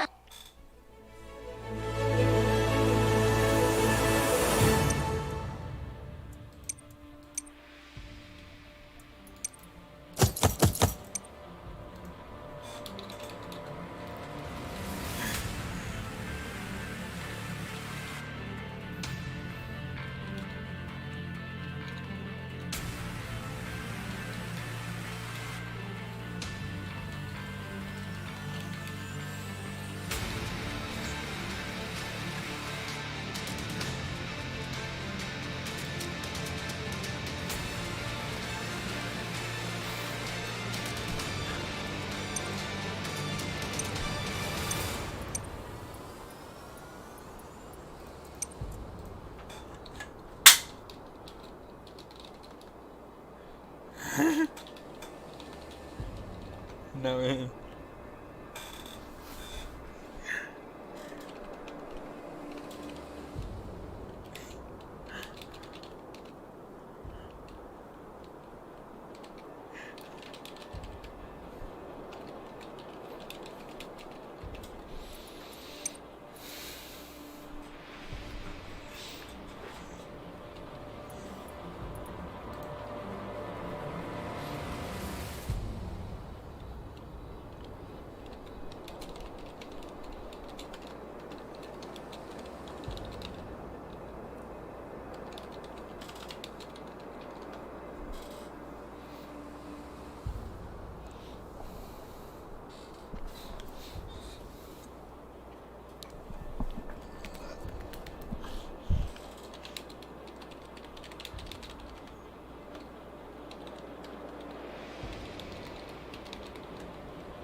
Forge.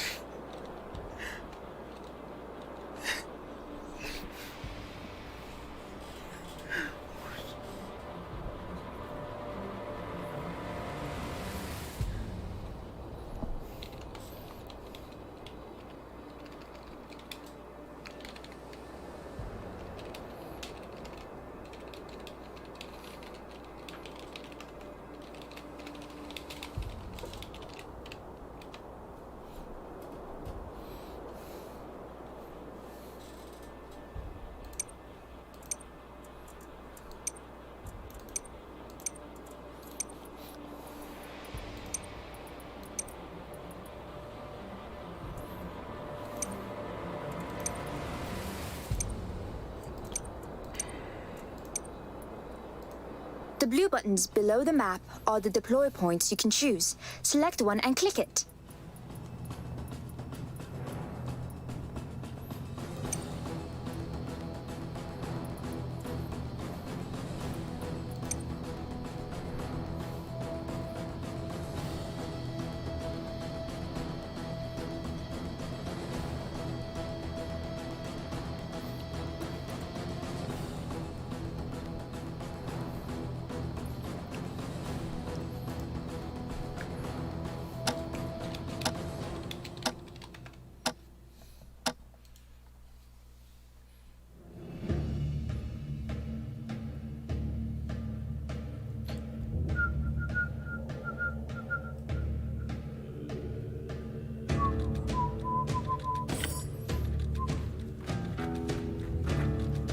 The enemies are here, and they are just a bunch of mobs. Let's crush them!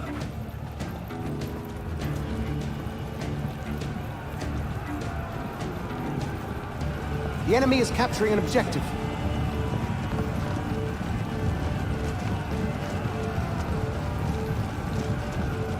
The enemy has taken an objective.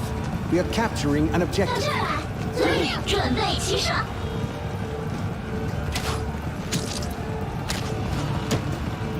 We've taken an objective. First blood! 还真以为自己能做些什么。 The enemy is capturing an objective.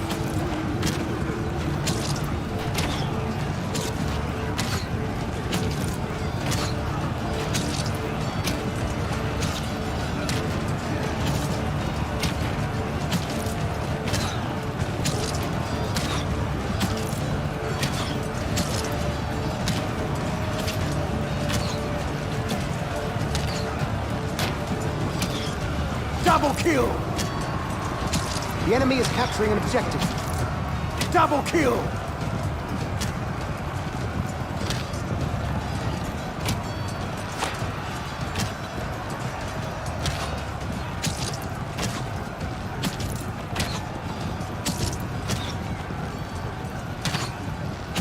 We are capturing an objective. 停止！ We've taken an objective. The enemy is losing! Brothers, keep the pressure on! And let's crush them!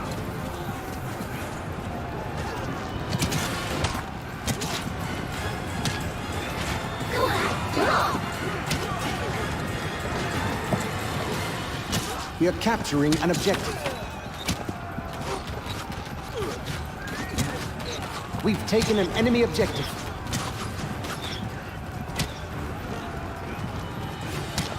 Double kill! 你看看你小姐的厉害！你看看你小姐的厉害！ I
The blue buttons below the map are the deploy points you can choose. Select one and click it.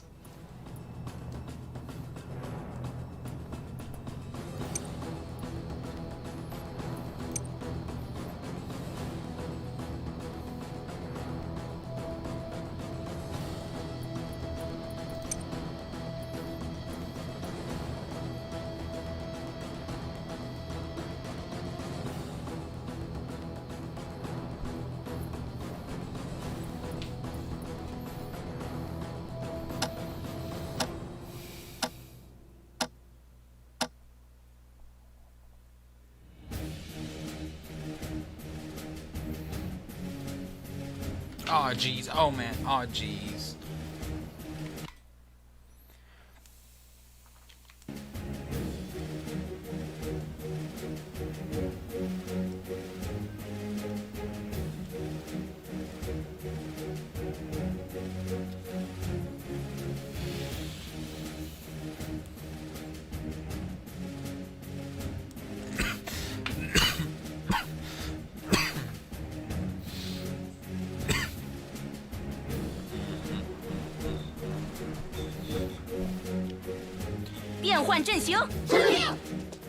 Behind these city walls, we must make our last stand.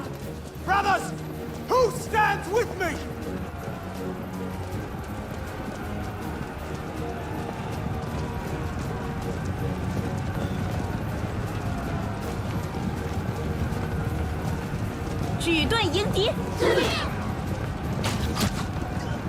We are capturing an objective.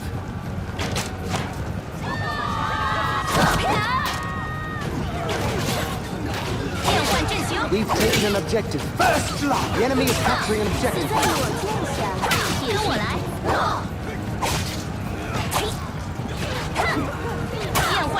The enemy has taken an objective.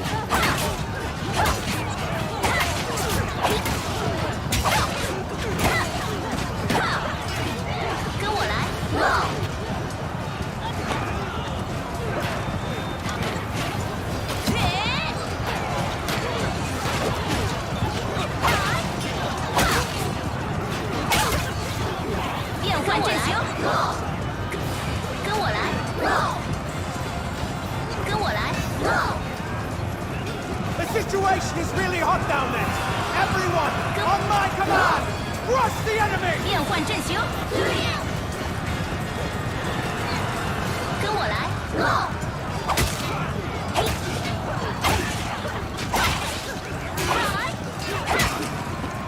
长枪贯心。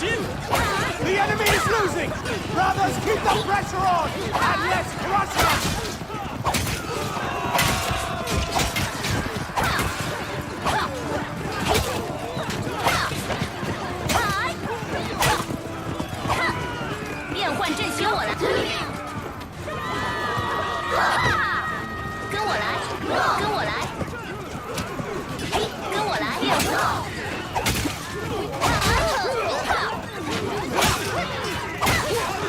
Double kill!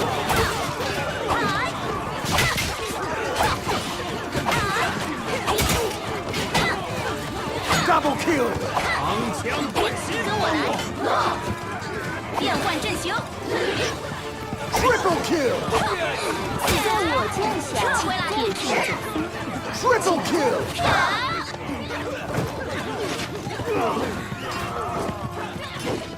进攻！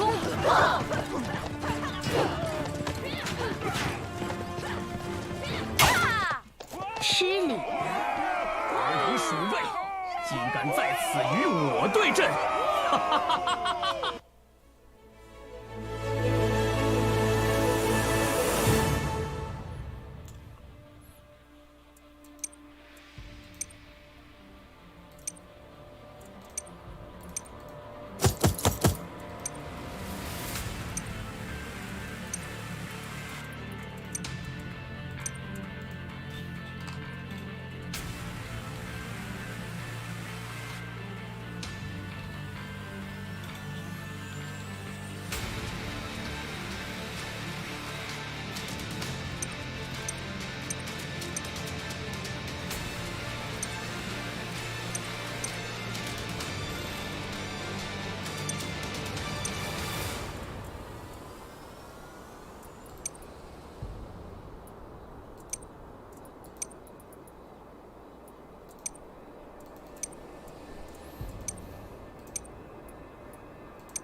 Damn, GG. Cause guys. continuous damage to your target.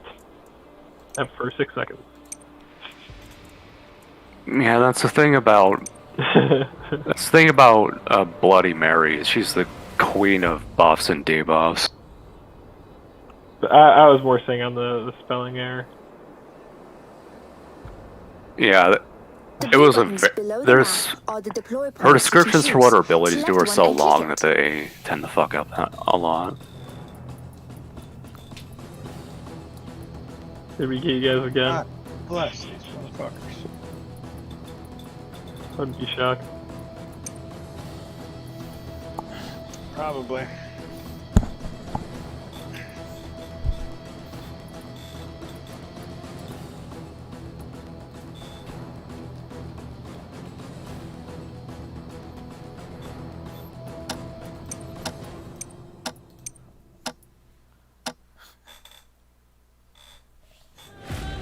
Yep.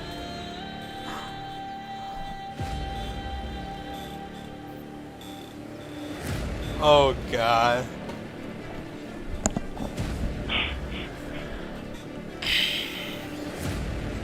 It's okay. King Olaf is gonna carry the shit out of this game. I feel like Umaru brought the same hero. You'll see. No, I'm saying you probably have the same hero as us. Oh. God, I don't even want to know what this is, but I don't think so. I'm sure we brought different stuff. I'm sure you brought 7 Amulettes. Nah, bruh. What the hell? Only in Mirage's dreams. Actually, I don't think he would advocate. Wait, would you ever want to do a 7 Amulet? The enemy is capturing an objective. I like playing Amulet. I feel like a 7 Amulet though, as much it would be good. The enemy has taken an objective. We've taken an objective. 跟紧了，举起盾牌，往这儿走。 You guys were. 造弩车。 He's good. I mean, you can stack it. You'll win it. But... We've taken an objective. How many arrows is that? Like 1,000 each? If we all have the double. First blood.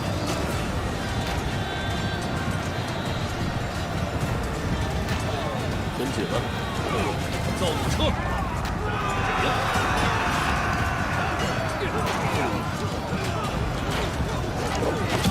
造弩车。 Out of my ass. 往这儿走。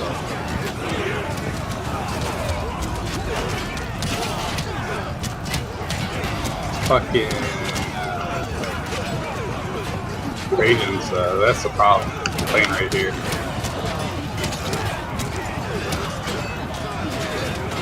Fucking A, Switch. I like how I can't actually hit shit because Oh, God damn it. walls are like in my way. What the fuck is going on? Everybody's just chilling back there? Well, it's just like we shouldn't be running our troops to straight into my here God. because they're just gonna.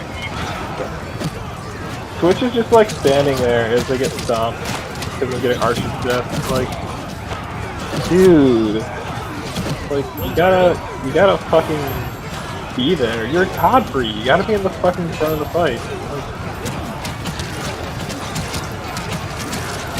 I don't fucking do it. The situation's really hot down there. Everyone, on my command, rush the enemy. And we have shield units too, and the shield units are behind all of my Baiku units. It's like, why? We've taken an enemy objective. Time to use the element of surprise against their supreme number. Come on, let's turn the tide. Yeah, not a chance in hell. There goes Twitch. He gets down, and time for him to get down. I just been trying to clear their archers. Yeah, me too. I'm just trying to spray a King Olaf's fuckers. 装甲人， Now I'm out of arrows though.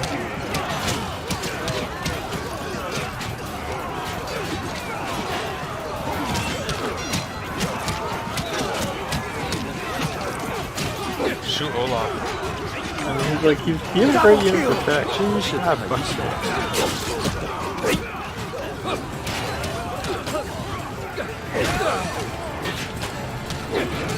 I still have all 40 of mine. The enemy is capturing an objective.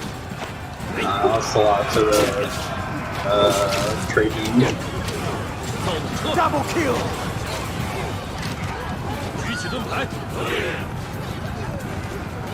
Double kill!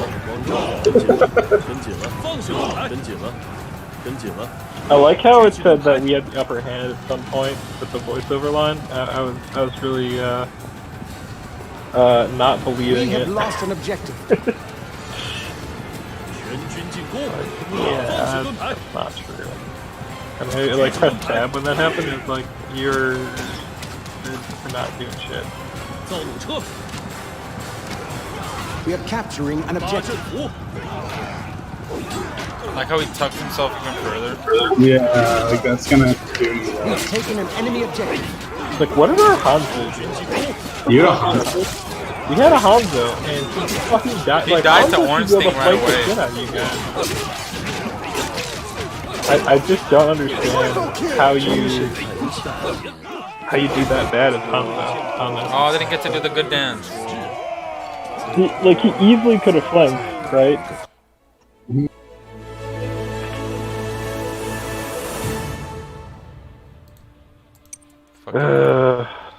All the Jugays. Oh wait, maybe leader. What's up? I just like Zuge because that's one of the troll comps me and Frank run a lot is Umaru. He's already Wait, what? in the Candyman. Oh. Yeah, we gotta. Unless you guys got 2 spots. Nah, not right now.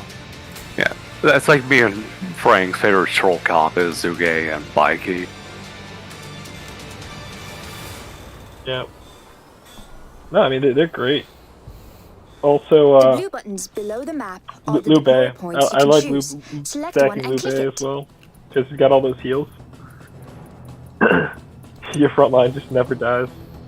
As long as you don't have to deal with an Alexander or something like that. It's just funny because like you can just spam the shit out of arrows on people, like even though you're both melee classes that can fuck people up if they try to close them. Oh yeah, So it's like the dumbest shit ever, but for sure.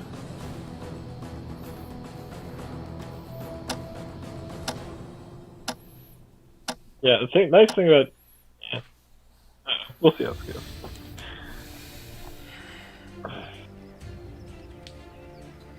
You guys pick up Buzz?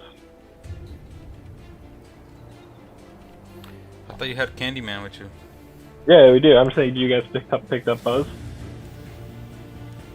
Or did you just? Yes. Yeah.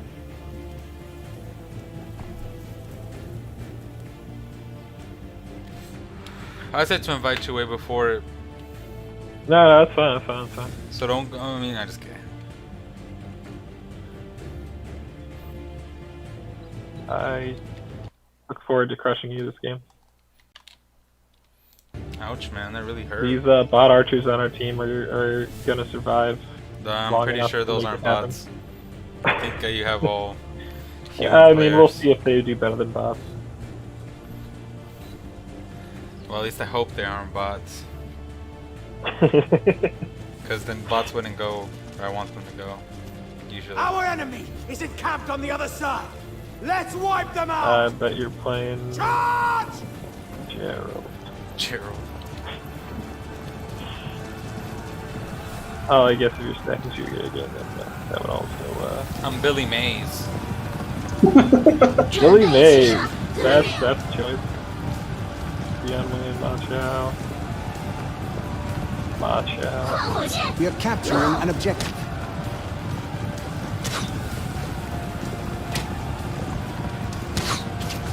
We've taken an objective.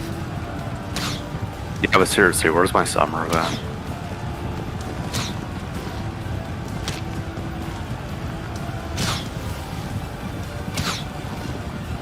Also, why did it decay out of Emperor? The enemy is capturing an objective. You know, I'm way too lazy for this shit. Anyone want to play one We match? have lost an objective. One match, what? See ya. Oh, you think, gotcha. Sounds like a lot of effort to down the fine. Just play one match, you'll be fine.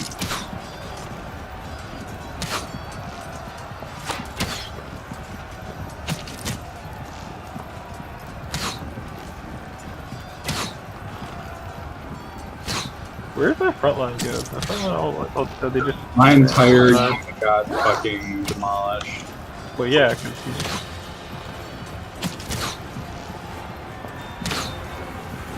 And you all said we're coming behind us too? The enemy Where is is losing! everybody? Brothers, keep the pressure on! Double kill! And let's crush them! The enemy is capturing an objective. Let me get these subs. Damn it. If you see the second ranked leaderboard player on the other team, run like hell. That's the only rule. Double kill!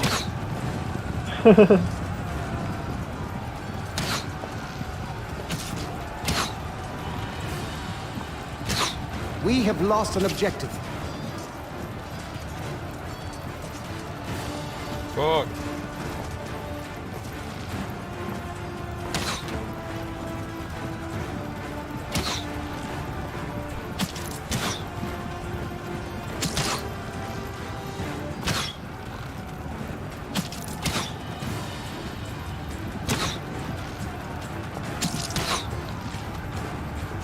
What the fuck, my dude, you're dying too. I see, dude, We are where's capturing Ball? an Where's Ball objective. at? Oh, are you an Aminet?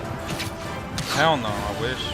I should have brought him. The enemy is capturing an objective. Taking an enemy I'm just objective. saying, I still haven't even, you still don't even know what unit you are.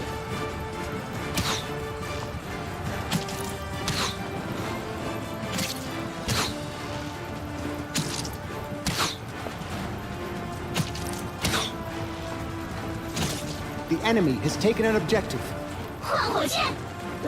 We are capturing an objective.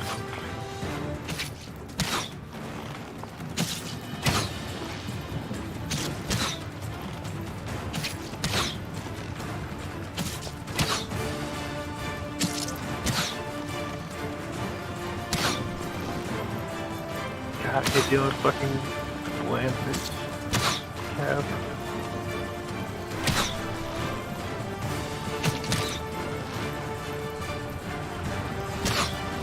Double kill! Good shit. Well, As we want. Someday you'll show up on the map too, Balls. Like, how have you? We are I don't know. capturing an objective. I don't even understand what you're doing here. I was trying to shoot, but I kept clanking. We've taken Yeah, an enemy but objective. Well, even if all the damage I've done didn't really The end enemy up is killing capturing anybody, objective. and since the troop ball didn't kill anybody that I really shot. Yeah. We have lost an objective. I didn't get any assist for it. Oh, we finally found you. 准备齐上，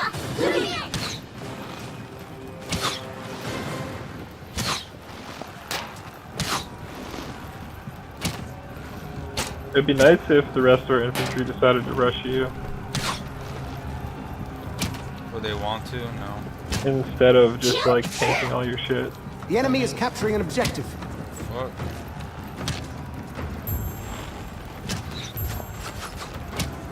We have lost an objective.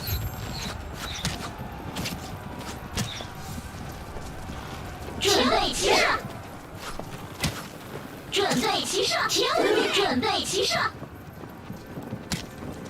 Well, I'm gone. 跟我来，诺。 When I'm gone. When I'm gone. You're gonna miss me when I'm gone. I wish I could actually like do the proper stab. There we go. I got it, and he didn't get stunned. What the fuck?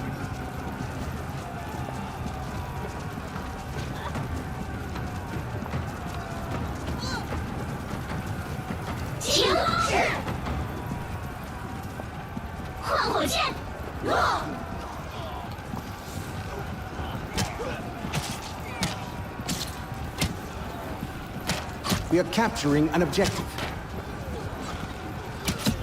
Double kill! I was gonna jump off and stop. Bubblegum, get your fat ass over here. look at the score, right? Like, what has he done this entire game running around and shooting? Shit pisses me off.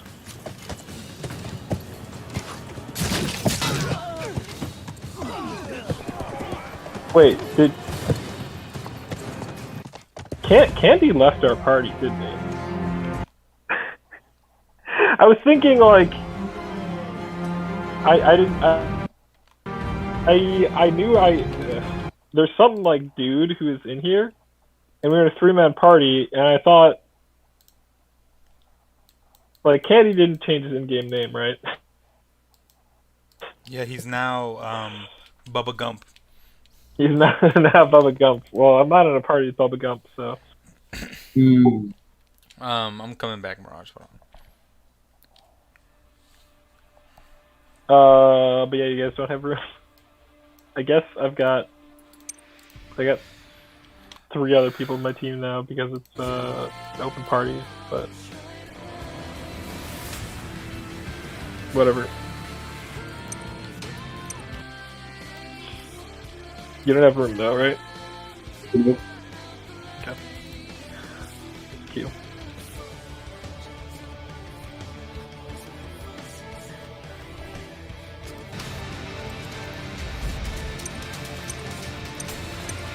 Team up with a friend and win 1 battle. I still haven't got that because Candy left.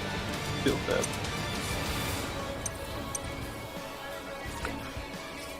Did he say he was leaving, or did I just... I don't know. Oh, nice. Have a nightmare. Wait. I'm back, by the way, Mirage. I don't know if you want to queue it.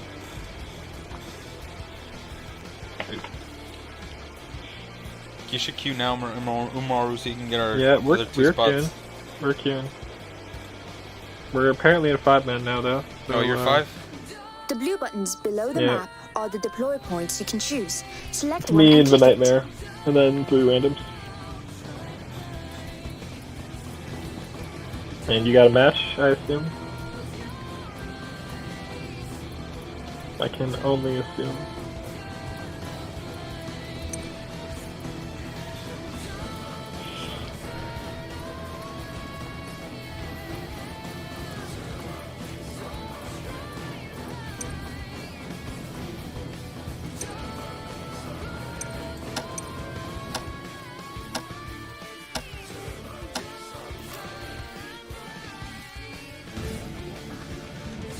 Yep. Well, you guys got Abba and Overlord, so I guess it kind of balances out.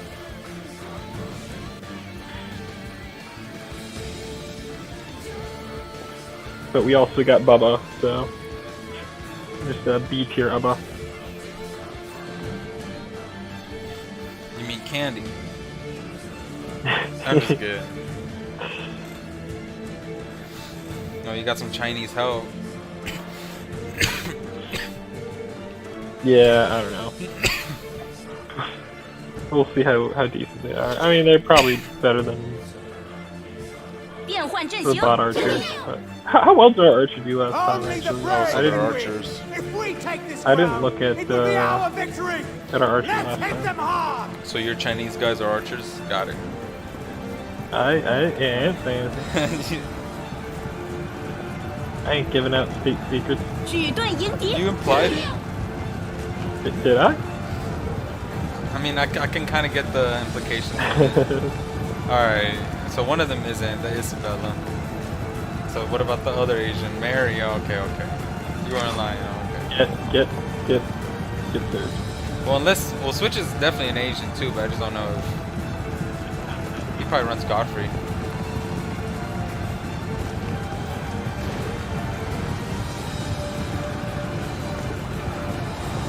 Oh yeah, Abba's just coming in here.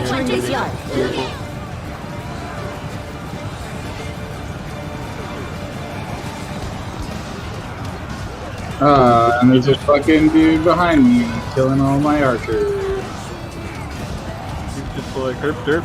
Let's run into fucking 4 units and get flying. Always a fucking.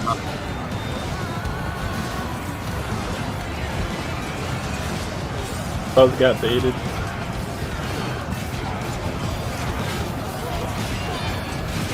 So there's got Qua, whoever.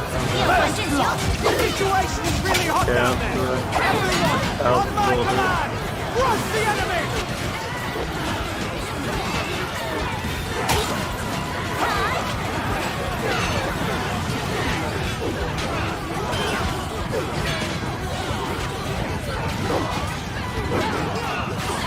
The enemy is losing!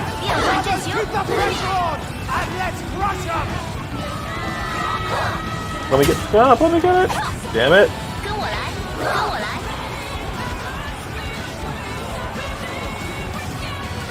You have to have proper archers to do. I mean, you have Philip, which I guess. Yeah. Well, but then I got jumped by the fucking Hanzo because nobody. I think that's probably why Rear left, because they want to kill your Hanzo, they kill your archers. Yeah, that's definitely totally worth for leaving over that. I mean, that's I can't tell you how many times they told me that they like playing against you because turns you have archers. You don't fucking protect them. They said that we let you get overconfident because we protect you so well. Actually, that's bullshit.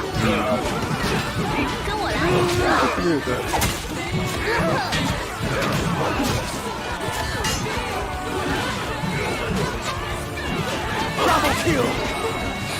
在我剑下也是一种风暴。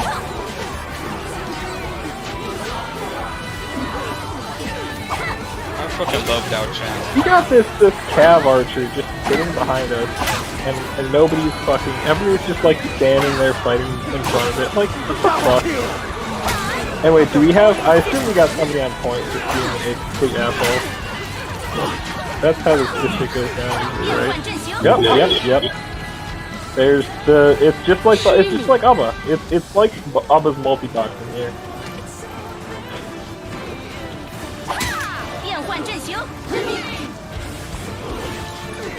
I think you guys are still gonna win. Are we? You have a huge troop of them. But I don't know about that.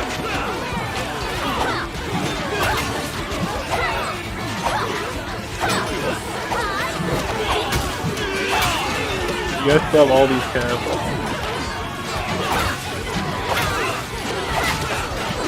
You guys are not gonna win. Like, there's no way in fucking hell we were gonna win that. It's a bunch of, Yuga units after he's done jack shit the whole game. I should put him on a void, honestly.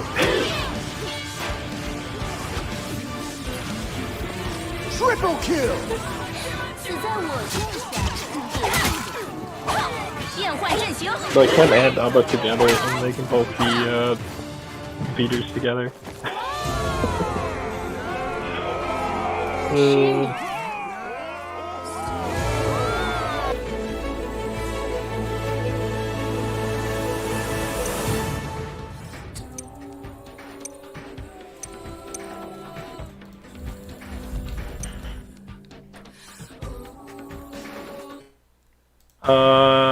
Okay. Oh yeah.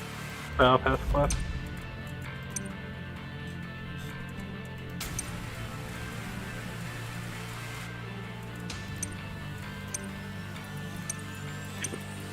Yeah, the 2 Chinese people left party.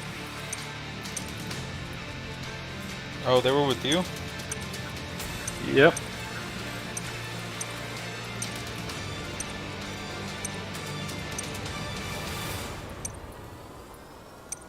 One more unit kill.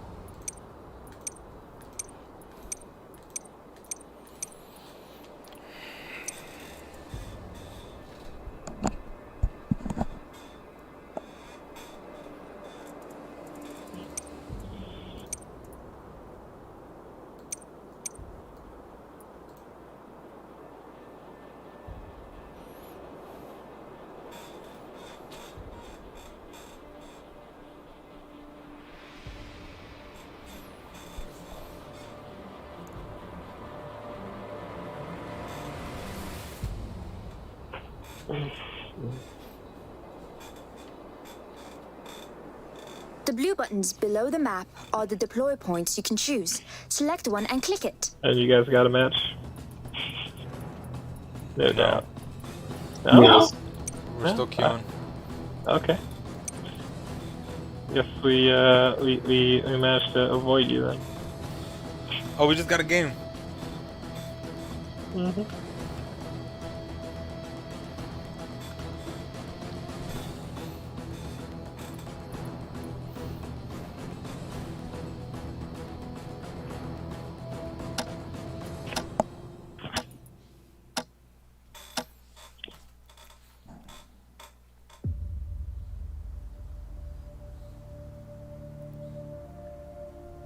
Yeah, you got a fucking game with us.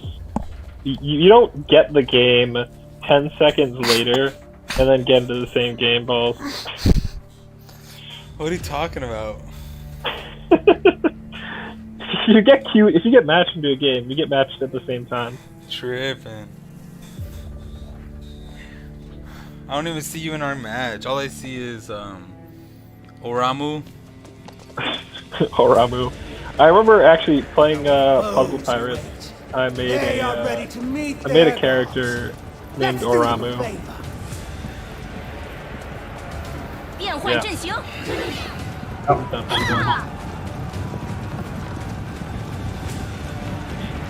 We are capturing an objective. Am I right? The enemy is capturing an objective. Run in the water. I know, that's the plan. We've taken an objective. The enemy has taken an objective. Come on. Fucking guanging it up. Wood.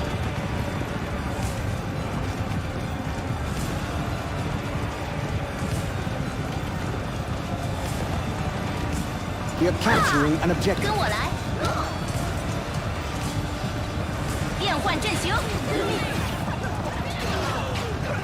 Oh, this is interesting. Oh, get him, balls! That dude is gonna be it.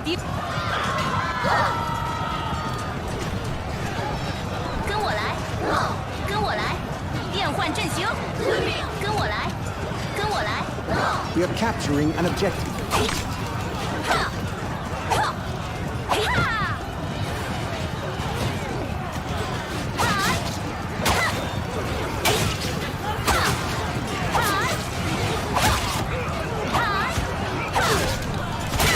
Time to use the element of surprise against their supreme number. Come on, Slash turn the it. tide.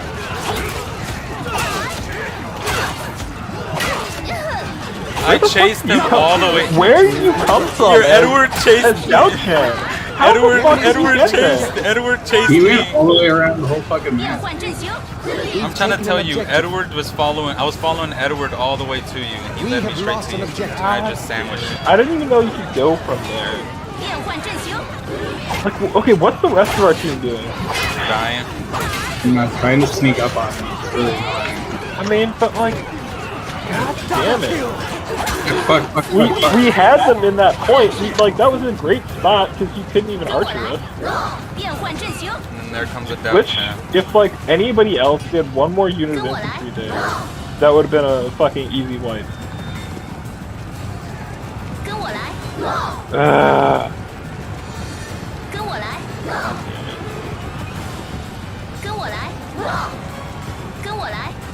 You gotta push it. You can't just sit there on the bridges when we go on and ward you off.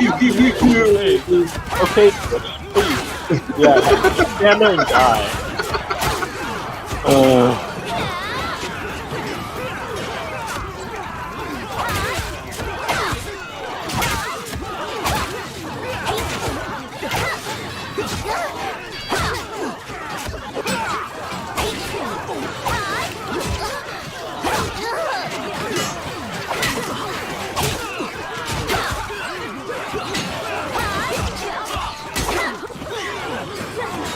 Double kill!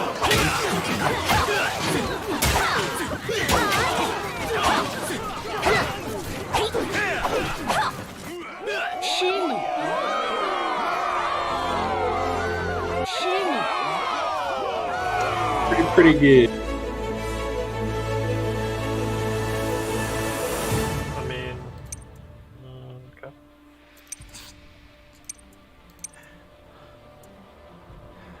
All right, so you can say- join us if you want. Oh wait. Never mind.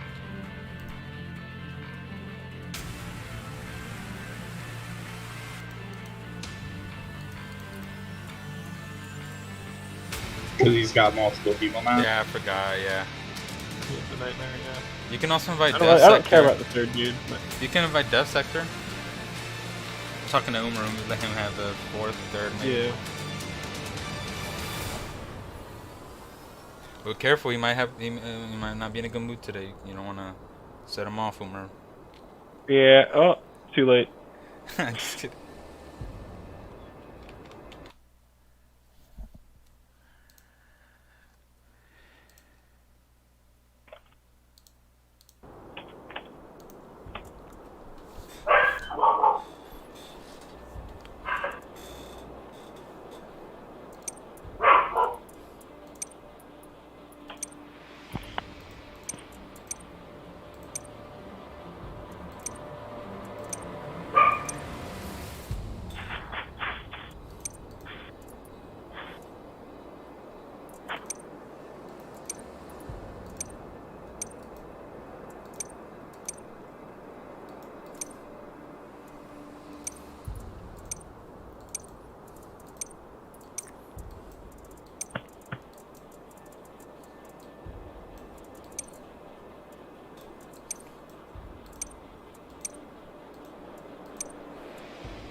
Oh shit!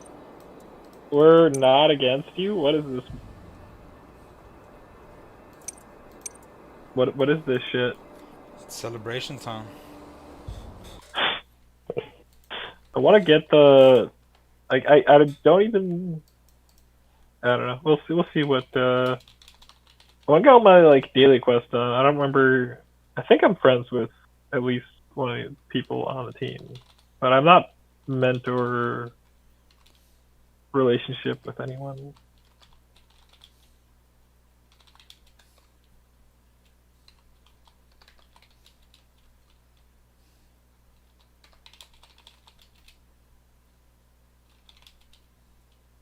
Gerald. And we got Archie's just fucking running it in.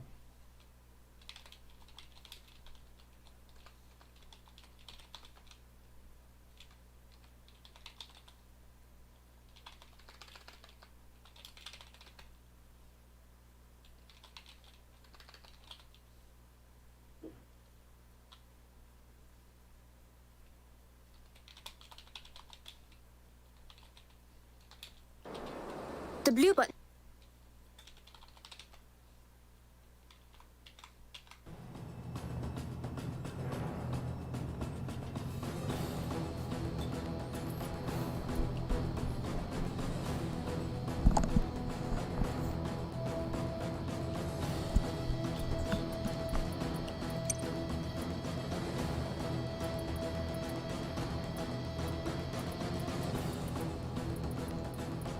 I'm up. Oh shit. Stay on, stay on.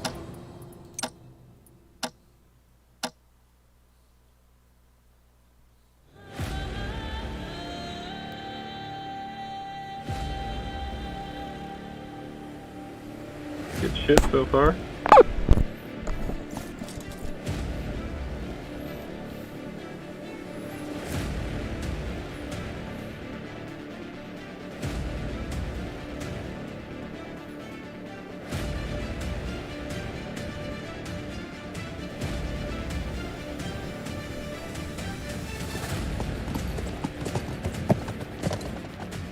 An impregnable pass will be under our foot today.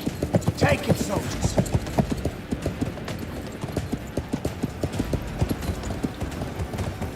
We are capturing an objective. Whoa there, Bessie. Trying to not go too fast, so I'll get out. We gotta remember, I'm just carrying a wanna heavy leave. club. Whatever. Alright, let's do We got no horses. it. It don't matter, we can do infantry sweep. We should not have lost this game. Wait, what does our tradesman do? Our tradesman could win it, I guess. Oh shit, I'm still on. Stop. We've taken an objective. Yeah, I'm on a little bit. But hey, yeah, tradesman's still on.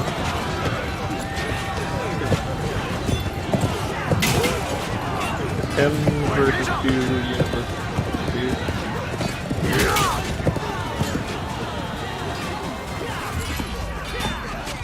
The enemy is capturing an objective.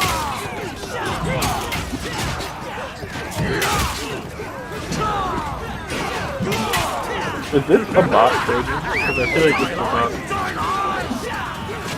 We are capturing There's a blue. an Oh, never objective. mind. We have lost an objective. Okay, E-type, there's not a Like bot. all of B, I guess. We've taken an objective.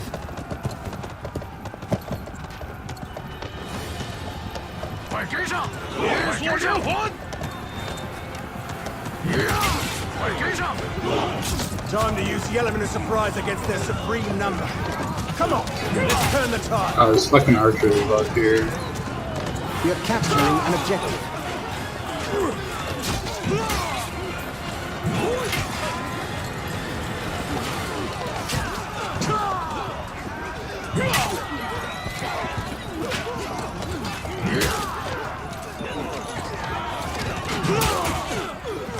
Double kill! So, Back up, there's a horse behind you. Double kill! No, every horse I touch just disappears. Hate that shit so much. oh. We go up to escape all the fucking units that are on the ground. So I'm like down I by can spawn C. you one. Yeah, I'm down by C now. Double kill! Good job. But it'll just take a minute. I got you here.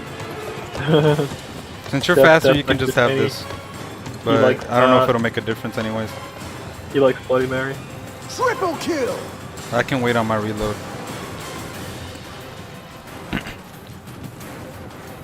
See where I am with Battle Pass class. Man, there's a lot of troops. The up enemy there. is capturing an 3 of objective. 15. Yeah, fuck B, we gotta get A. We have lost an objective.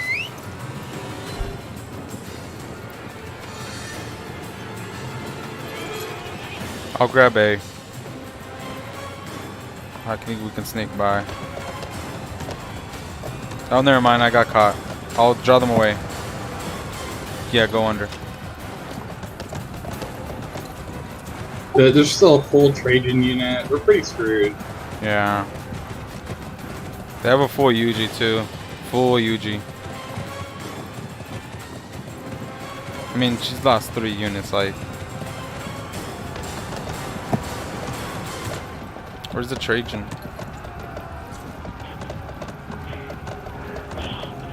Found the Dao Chan.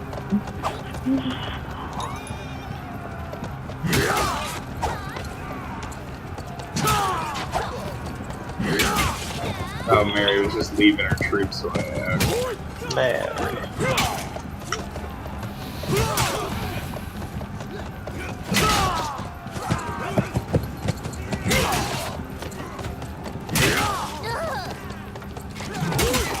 Yeah, need assist king, just play Xiao We are Yuan. capturing an objective.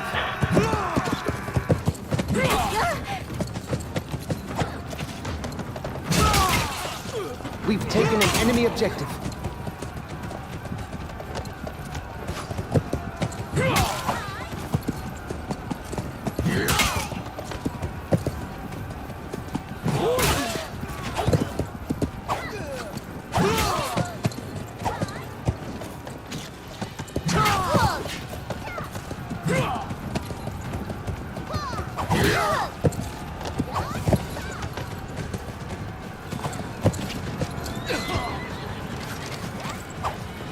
God damn, I hate Trajan so much, man. Agreed.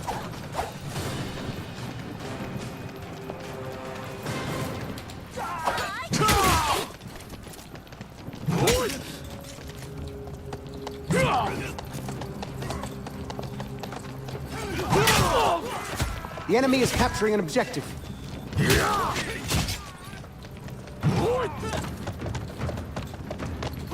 We have lost an objective. We have lost an objective. I'm gonna get fucked by a Lubu.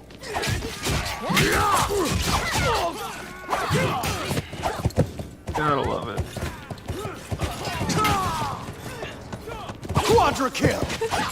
死在我剑下也是一种。 Fuck off, Lubu. Can I get, like, I don't know, pike support here? I don't know where I'm gonna I don't have any more troops. How can I help you?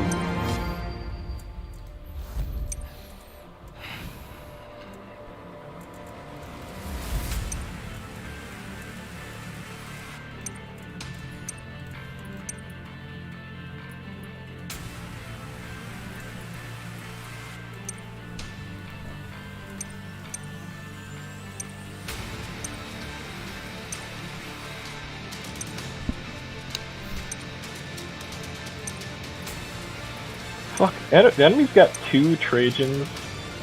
I have to deal with this shit. It's just... If you have 2, we have 2 spots. We do, yeah. After this game, we'll join y'all. Actually, well, we got 3 now, so it's... Who's your third? We got... Test Sector. Oh yeah, I forgot.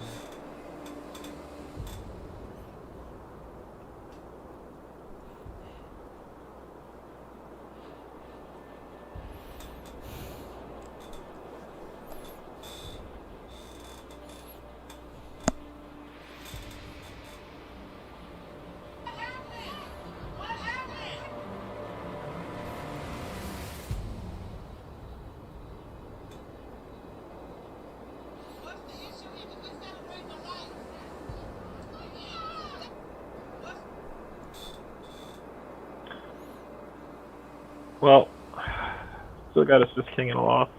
Alright, well, Buzz left, so I think we have... If you have 3 spots, then we'll... Oh, we have 2 spots. Yeah.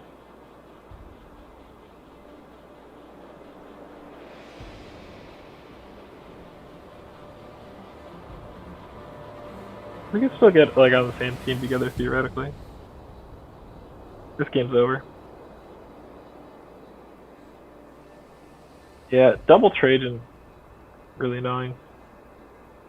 Also, our entire team deciding to fight right in the crossfire of 2 Trajans and an archer makes it really hard.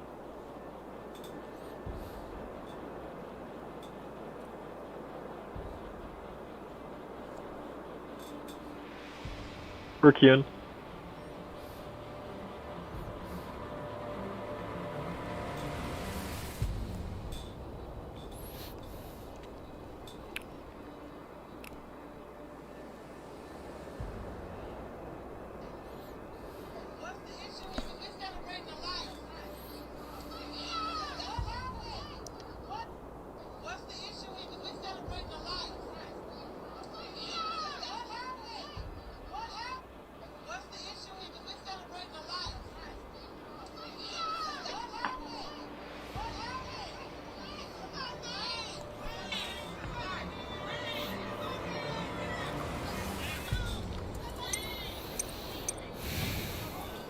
The blue buttons below the map are the deploy points you can choose. Select one and click it.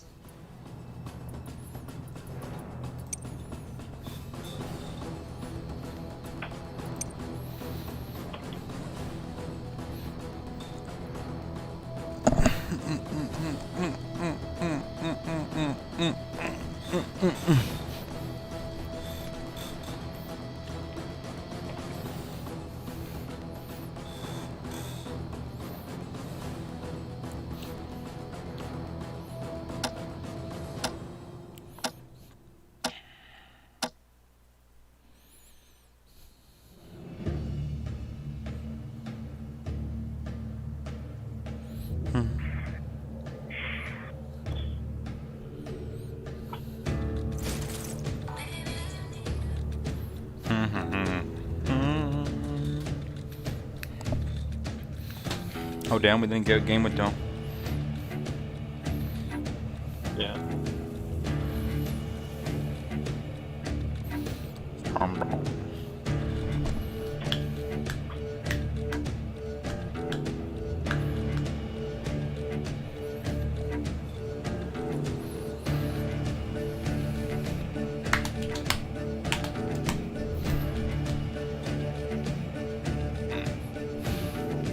Boom.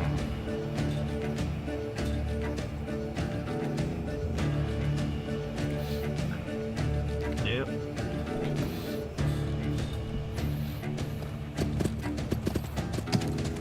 The enemies are here, and they are just a bunch of mobs. Let's crush them!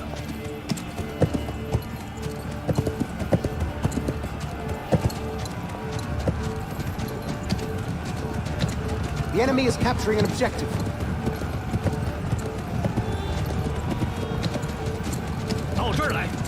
The enemy is taking an objective.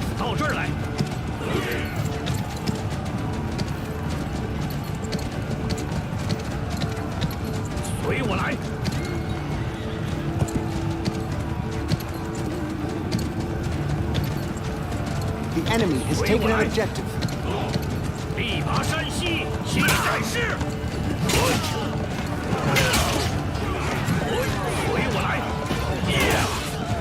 We are capturing an objective.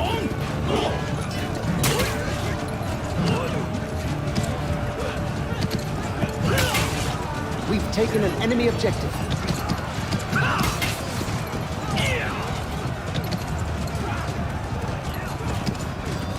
First blood!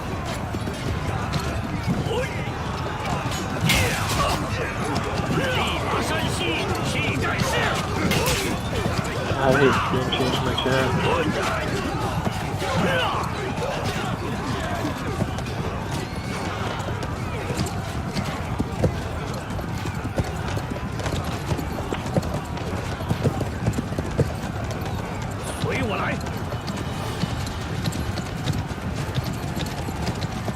The enemy is capturing an objective.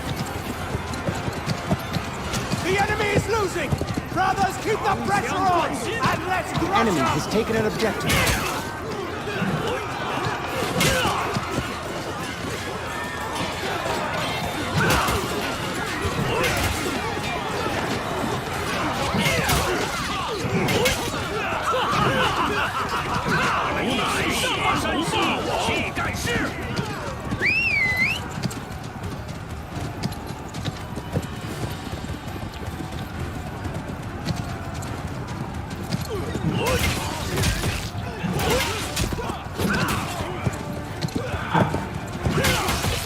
We are capturing an objective.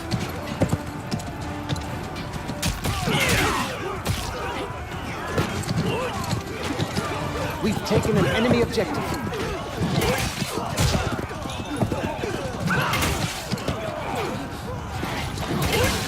You guys still in game? I'll be out in a second. Yeah, that's what we just got it.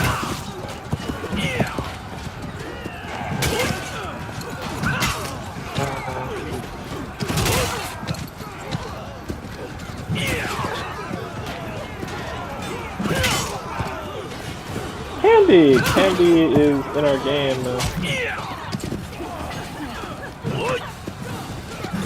Means you're gonna lose, because I've been trying to get one goddamn win for 10 fucking games. Come see this. Well, we got a few wins. I don't know. Like, you were just playing a bunch of games trying to get one win, basically, without us. Yes. Because it wasn't going well when I was with y'all. Sheesh. Yeah, because we were getting queued against, like, Mirage's group, who we did end up beating, by the way. The one game he left. Yep. Yeah. You should, like, come. Don't rub it in, Omaru. Just leave it like that. Yeah. I'm not trying to rub it. I might be doing it regardless, but I'm not trying. I'm just fucking with you. I just know Candy's frustrated because damn this game. Yeah, I know. Sometimes it's like that.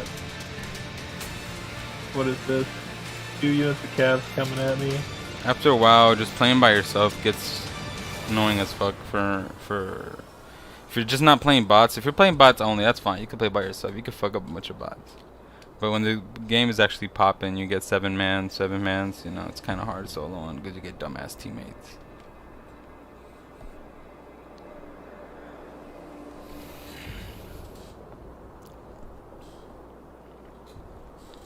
Ugh. I'm getting mopped up by fucking Temujin units. I hate it. Are you here up north, Candy? Or no? I'm the Zhangmao. Oh, right, there you are. It's such a mess of units, it's hard to tell. I don't know, I'm getting just fucking wrecked by this. This Temujin's just shooting me and chasing me. And all my units are gonna be dead by the time you finish that troop hall. Really gotta focus cavalry. Been trying to focus cavalry. Half our units went to B, so it's like we're probably fighting like a way outnumbered there when we shouldn't be. Yeah, there's so much blue cavalry buttons that I'm below the actually map gonna are die. the deploy points you Yeah, can it's choose. just like Select one and why do you click have it. half our team is sitting at D? They just left you for dead, basically. Oh, I mean, all of us, but yeah. Stupid. I got 40 fucking kills. Yeah, no. Nothing matters. Yeah. It's just unfortunate. It's just the way it goes when teammate doing shit. What the fuck? What the fuck did I just get killed by? I just got like instantly hit for like 400 by Temujin. When he doesn't shoot for 5 seconds, he gets to charge the bow in his next shot. He was like meleeed me for it though. Oh, like, what? the? Yeah, What? I don't know what the fuck. I don't.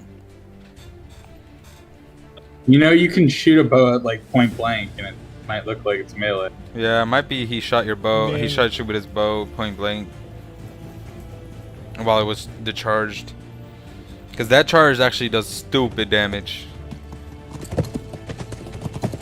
I played him once, but I didn't realize he. If you hit a headshot with it, it's pretty heavy damage. I don't know about 400 though, but I know it would do some nasty damage.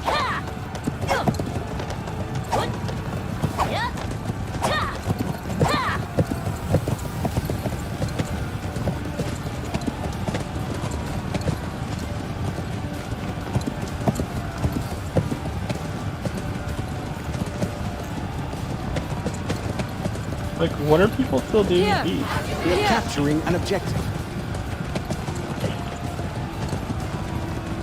With fucking Alexander just line up Like, in front of my the We've entire taken an enemy team objective. The enemy is B. capturing an objective. We have the numbers to like fight them.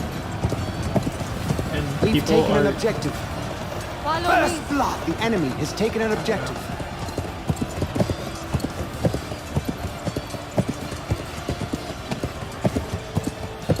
Other than XX, everybody's moving away. I'm just gonna get chased down again by fucking Temujin.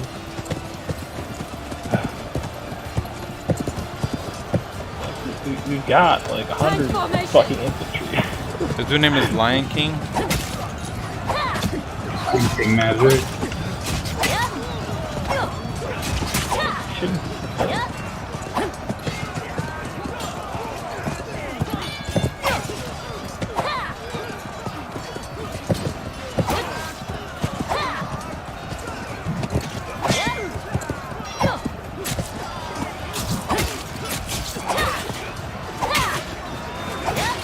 Because then these forces just like standing around here.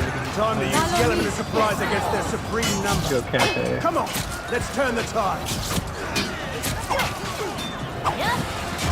There, guys, what's going on? They're just circling around B. I need more knife. They don't have anything to do. They might go to B. The guy that wasn't. I need more Yeah, he knife. might go to B. I don't know. I could go back to B and try to get some. No, the non-archer is actually at C. Yeah, they're both.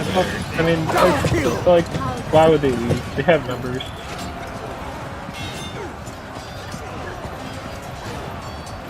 We are capturing an objective.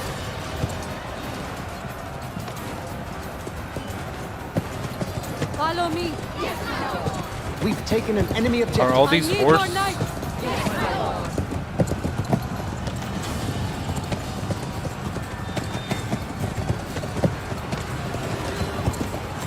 Here. I need more knights. The enemy is capturing an objective. Oh look, Yusuke finally fucking leaving. We have lost an objective.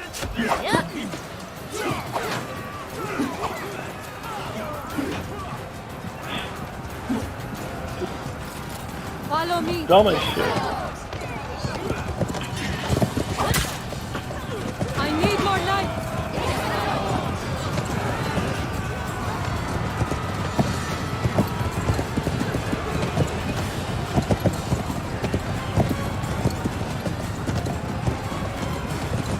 I mean, Yusuke's, well, like... Everyone should be in the fucking field! Everyone should be fighting that. Everyone. The enemy is Everyone. If you're not fighting it, you're just standing with your thumb up your ass. Like... We have lost an He's the only objective. one left. Everybody else is dead. I know, but they died because he was standing around. And because half the team was standing around. It's like, everybody should have been there. Everybody should have been at C. We've taken an enemy The objective. thing is, they spawn more units. You need to kill them instead The of enemy is fighting them capturing like an one objective. unit at a time. You need to not let your Zhang Bao get overwhelmed We have because lost an you objective. actually have I need more 150 knights. extra units that could be there, should be there. He's gonna die, I mean, but it's because he came late. It's like...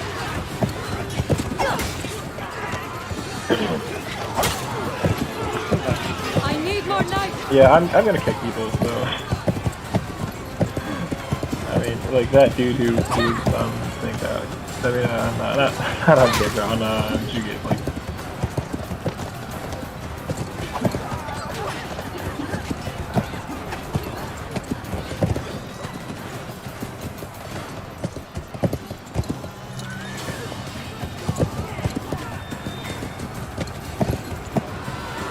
What was Twitch playing? What is he doing?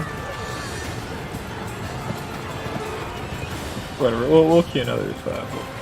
I need more knights.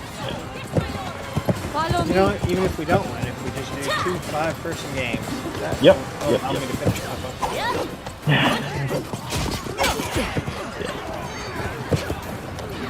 Did I get?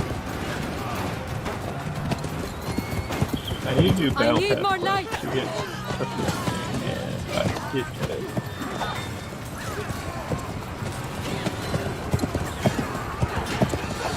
Double kill! I need more knights.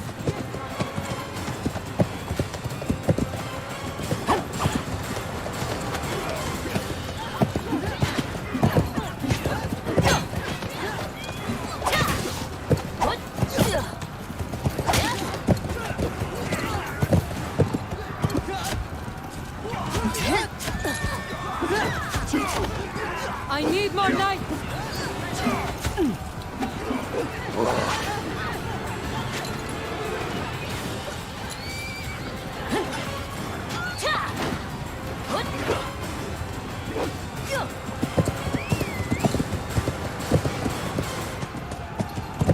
What do you think, Candy? I'm gonna try to fucking get a win with Lincoln.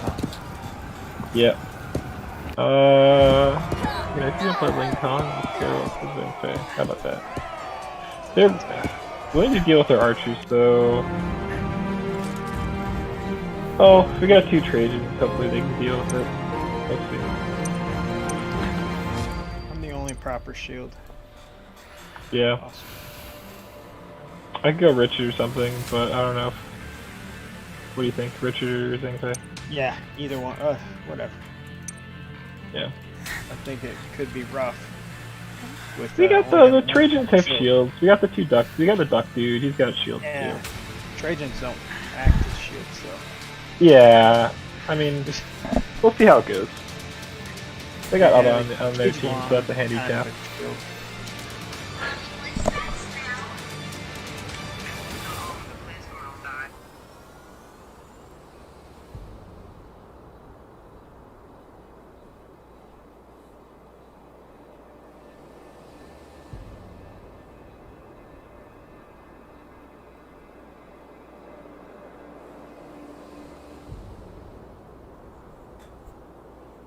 Yeah, it's like I was saying, Bao, like you need the other infantry to be there so you don't get tied up on infantry, and so that you can hunt archers. Cavalry. Right? If all the infantry is missed, you have to fight infantry as saying Bao, then it's not a good spot. Enemy archers just kind of standing here. I just want my fucking units, and everybody's running with me. Oh, all my units are scattered. Abba is trying to get his units killed here.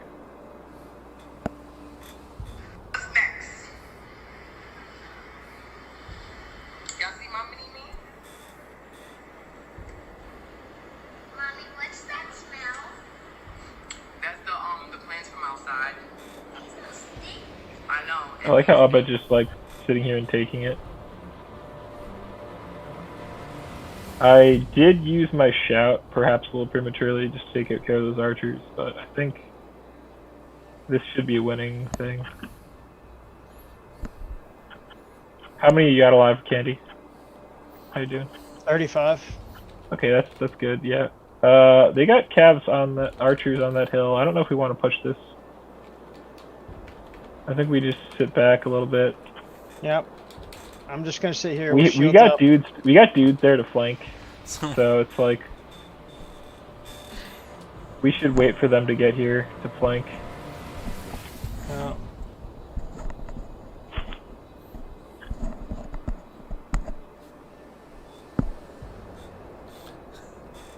Okay, let's push it. Let's push it.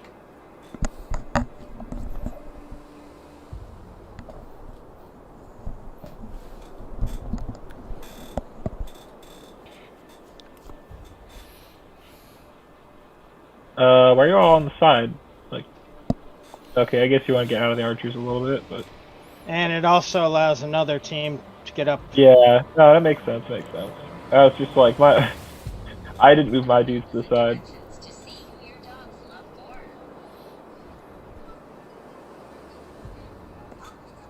This dude's still volleying right now, so this is like the dumbest archer play. It's just like how to gift a win to volley your archers at close range. Now there's my shout. All these archers are useless. The blue buttons below the map are the deploy points you can choose. Select one and click it. There we go, this is a win.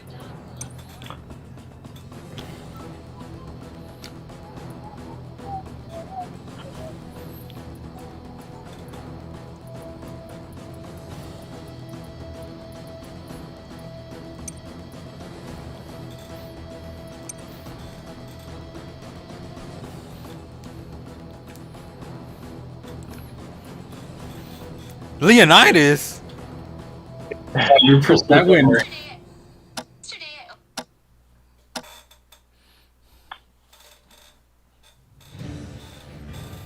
You done then, Candy? If we still got a 5-man, I'll do one more. Sure. Go ahead and back it up in case I can't make it one day or something.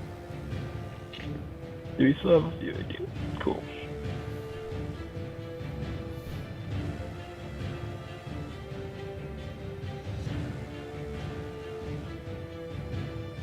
Fuck you.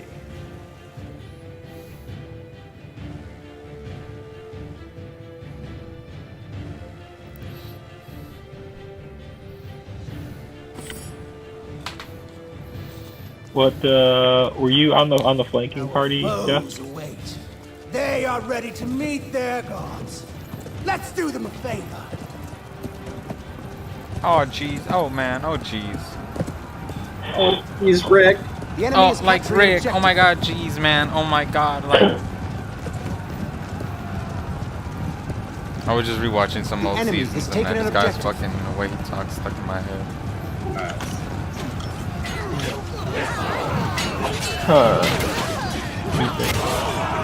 The enemy has taken an objective.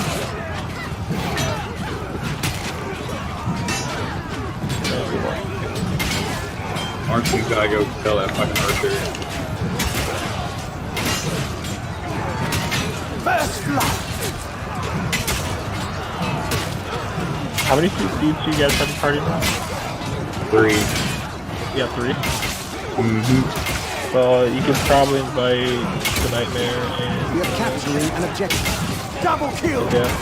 Riz also said that she was gonna be... She wanted a spot when she got home from dropping her kid off or whatever. Gotcha. Well, I guess it's... I'm okay to keep this. The enemy is losing! Dude, the bleed killed her. That shit's pretty wild. We are My capturing bad. The an bleed objective. killed her. Triple kill! We've taken an enemy objective. Oh wait, did you say that? Did I say that loud? Is that what you said? No, I said... Oh. It's effective. The bleed doesn't... We got this No, I thought you said I was being loud. That's just like trying to get themselves killed.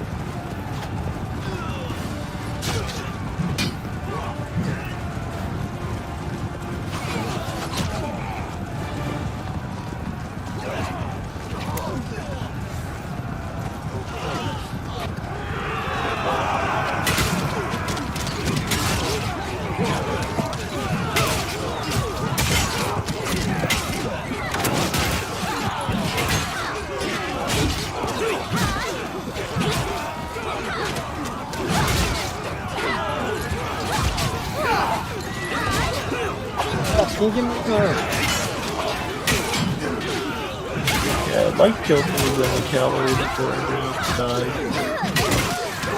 Who's on our team running cavalry there? North, Company. Double kill! Getting chased. That charge is pretty good. Like,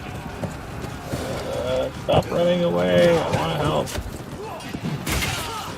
Actually, it's not red blood. Triple kill!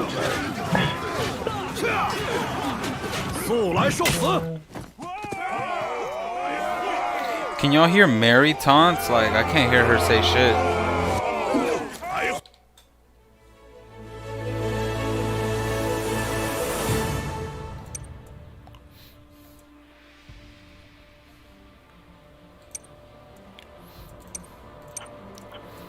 Oh shit. All the other foot guys are dead.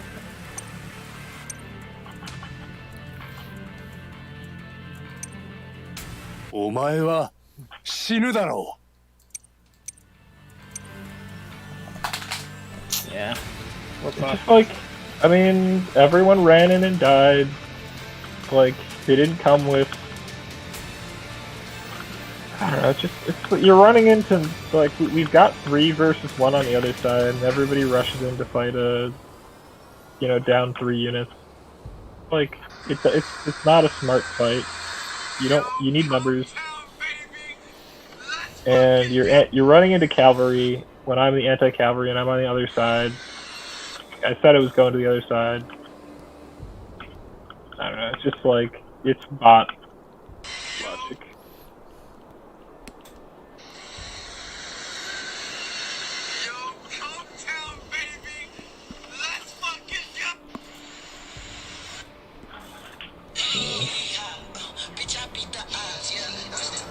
I'm also playing at like 5 FPS. Nice. Like after they rework this map, it's laggy as shit for me. I don't know if that's true for everyone. Mine says about 70 FPS. Yeah, mine says 7. FPS? Yep.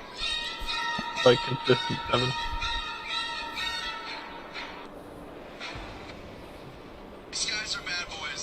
Dude, just fucking finish him. He's the last guy.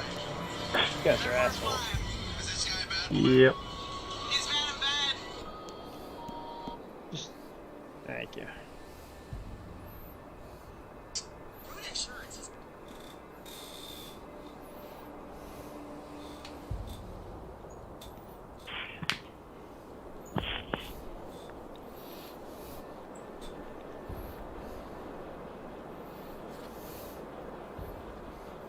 Alright, next few games, bud. Yeah. Hope hope you had some fun. Yeah, got some fun. Honestly, by the time we actually had anything remotely fun going on, I was already sick of stuff. Yeah, no, The blue I get buttons it. below the I map are the totally deploy get points it. you can choose. Select one and click It's it. a weeknight. I just want to finish my shit. Chill. Yeah, yep. I'm with you.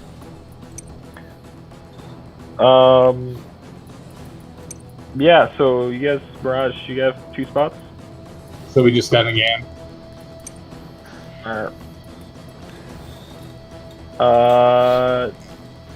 Yeah.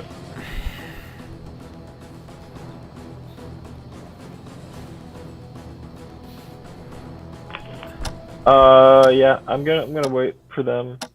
Death, I don't know if you want to wait for them too. Umar, Umar, what's up? You can have my spot since Briz is coming and he's trying to save a spot. I'm gonna take a break before Creed, anyways. I mean, if Briz is coming, I'm just gonna. No, that's why I'm saying, because I'm finna take a break because I've been playing most of the day. Wait, how many do you guys have 4 then? You said, or what? We have 3, but he's saving a spot for Briz.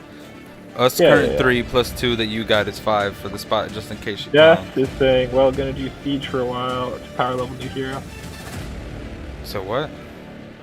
Death said he's gonna do some Siege. Oh. New hero. Siege. I mean, it's good, but I wouldn't want to grind Siege. It makes sense if you want to level up heroes faster. You could do Siege, but that's also I would not want to grind Siege either. I No, I just also We are capturing an I just do Siege whenever. those games went, and with me maybe getting a little sick. We've taken an objective. I might have been bringing down The enemy has taken an objective. morale a little bit. Classic. We've taken an objective. 变换阵型，举盾迎敌。 It was who's all over there? over what? Okay. I'm fighting Yuji and Isabella. Let's go, Orn. I don't know if you want to come fight this. Oh, the UGs are down here. Do they have 2 UGs? Yeah. No, I'm talking me and Ornstein. Okay. So I'm right next to her. Yeah. Oh, you could have.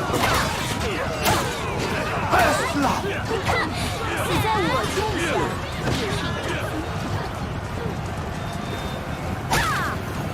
变换阵型。 Let's go help Ornstein. Come on, let's go help out Mirage. 变换阵型。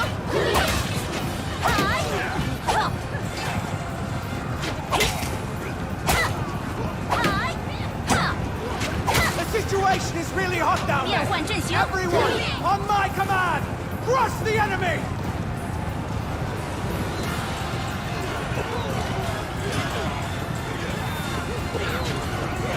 变换阵型。变换阵型。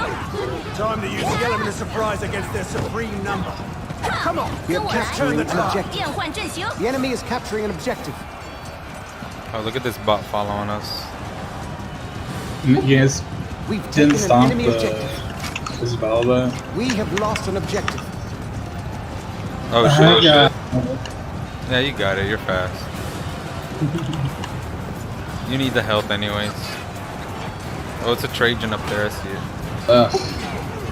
King of the loser would be playing a trade. 变换阵型。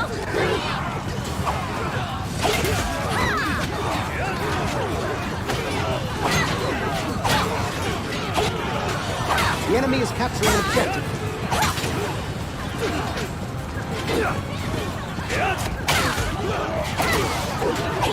We have lost an objective.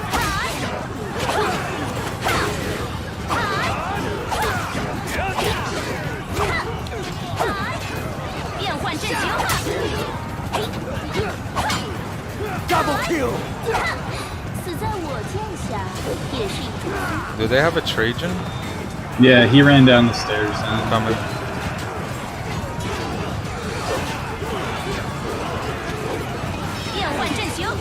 He's pretty much Yeah, me and Orin can wipe her out with you. Let's go. Wipe her, don't wipe it. Oh, dude, what the fuck is this guy doing? Just chilling under the tunnel. Just chilling on the tunnel. Here's Abba. Yeah, way back here. Double kill!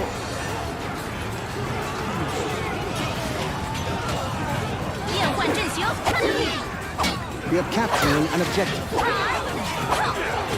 She just sent her troops on F3. Like... We've taken an enemy objective. Oh, I'm an idiot. Get stick. I got it.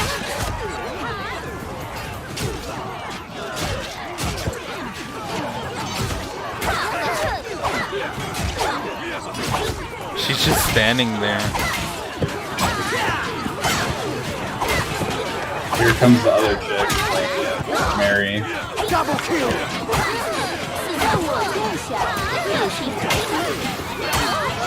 Triple kill! We are capturing an objective.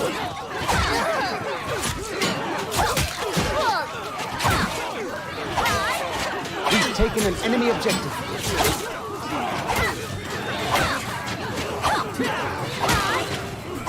Quadra kill! 死在我剑下也是一种风失礼了，失礼了。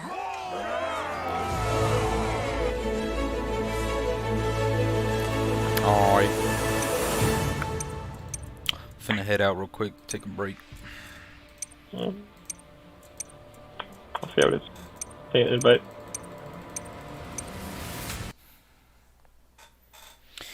Creed starts in about an hour basically, so I don't want to be too tired for that. Boring. I mean, it's not boring. I kind of like it, but... Yeah. Mirage, you got that invite? Yeah, yeah.